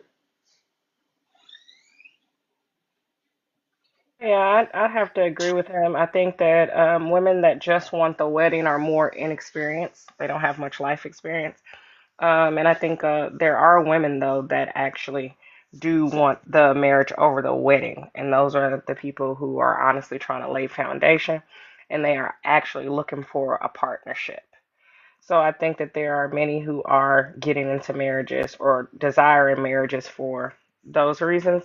But then there are some people who just, have been to a lot of weddings. Maybe their friends are getting married and things like that. And so they idolize and glorify the actual action of the wedding and what that looks like and that they can get dressed up and yada yada. So, but I think those are more or less like inexperienced people.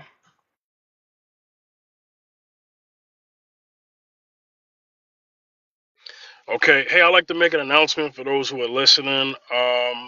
Shout outs to Brit in the chat. Hey, Brit, my YouTube channel is at the Fifth General TV.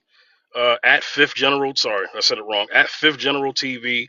All live replays from TikTok go on there. Also, I want to let people know that I am trying to build a YouTube live stream show specifically for YouTube on Monday nights.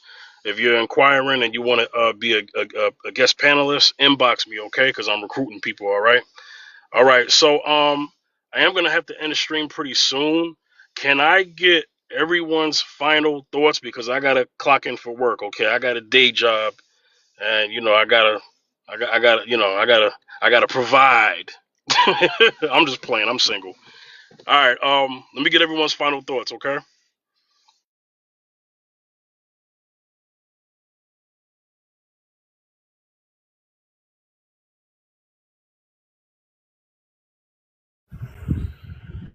I'll go ahead and Well, go if no one else. Oh, go ahead. personally, I would just like to say that I would like to see more people have conversations when we talk about these things, about weddings and marriage and husband and wife stuff like that. I believe in that thing. I know some people don't. but I do. And I think that we should do a better job at with our youth, because I mentor the youth and boys and girls. And one thing, when you start having those conversations, when you want to be in a relationship, you have to ask the right questions. Um, my wife and I mean, we did that. I mean, we at 21 years old, we're asking each other, well, you say you want to marry me. Well, what does it look like? What does a wife look like to you? Well, how are you going to be as a husband? What are you going to do? I mean, so it's like we asked those tough questions because we knew we wanted to be in it, but we also wanted to know what it looked like from the other person's perspective. And that way it gave you a good um overview of how it would be in that relationship if both of us held true to what we said. So I just think that we need to learn how to ask the right questions, and just be the people that we say we're going to be. Let's not show up as representatives. Let's be the real person. And that's what I'm mentoring to the young men that I have, that's 6th and 7th and 8th graders, and also high schoolers, that this is what you need to do, as young men. And it starts now. It doesn't you don't turn into a man that once you turn 18 or 21. Learning to be a man starts right now. Learning to be a woman starts right now. It doesn't come later.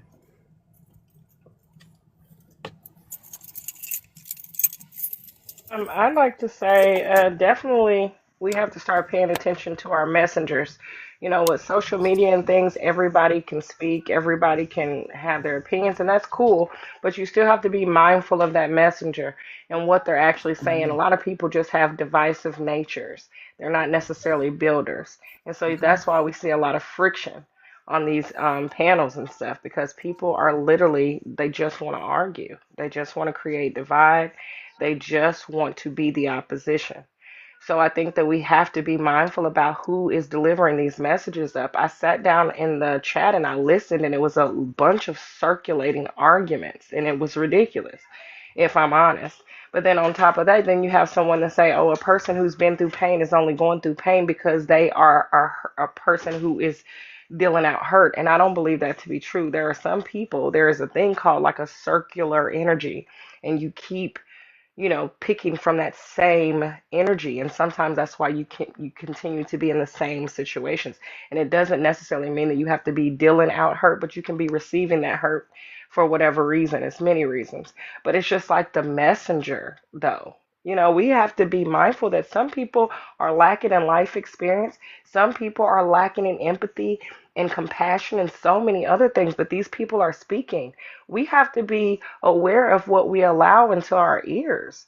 And when you hear it, you have to have the amount of courage that is necessary to speak up and say what you need to say and move on from it. We have to do that. We got to do better with, like how we approach people who are dividers and not builders.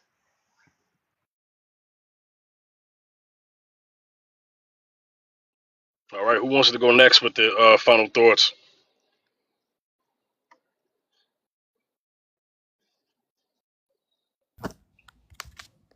But, oh, okay, I'll go. I just appreciated being able to come up here and speak.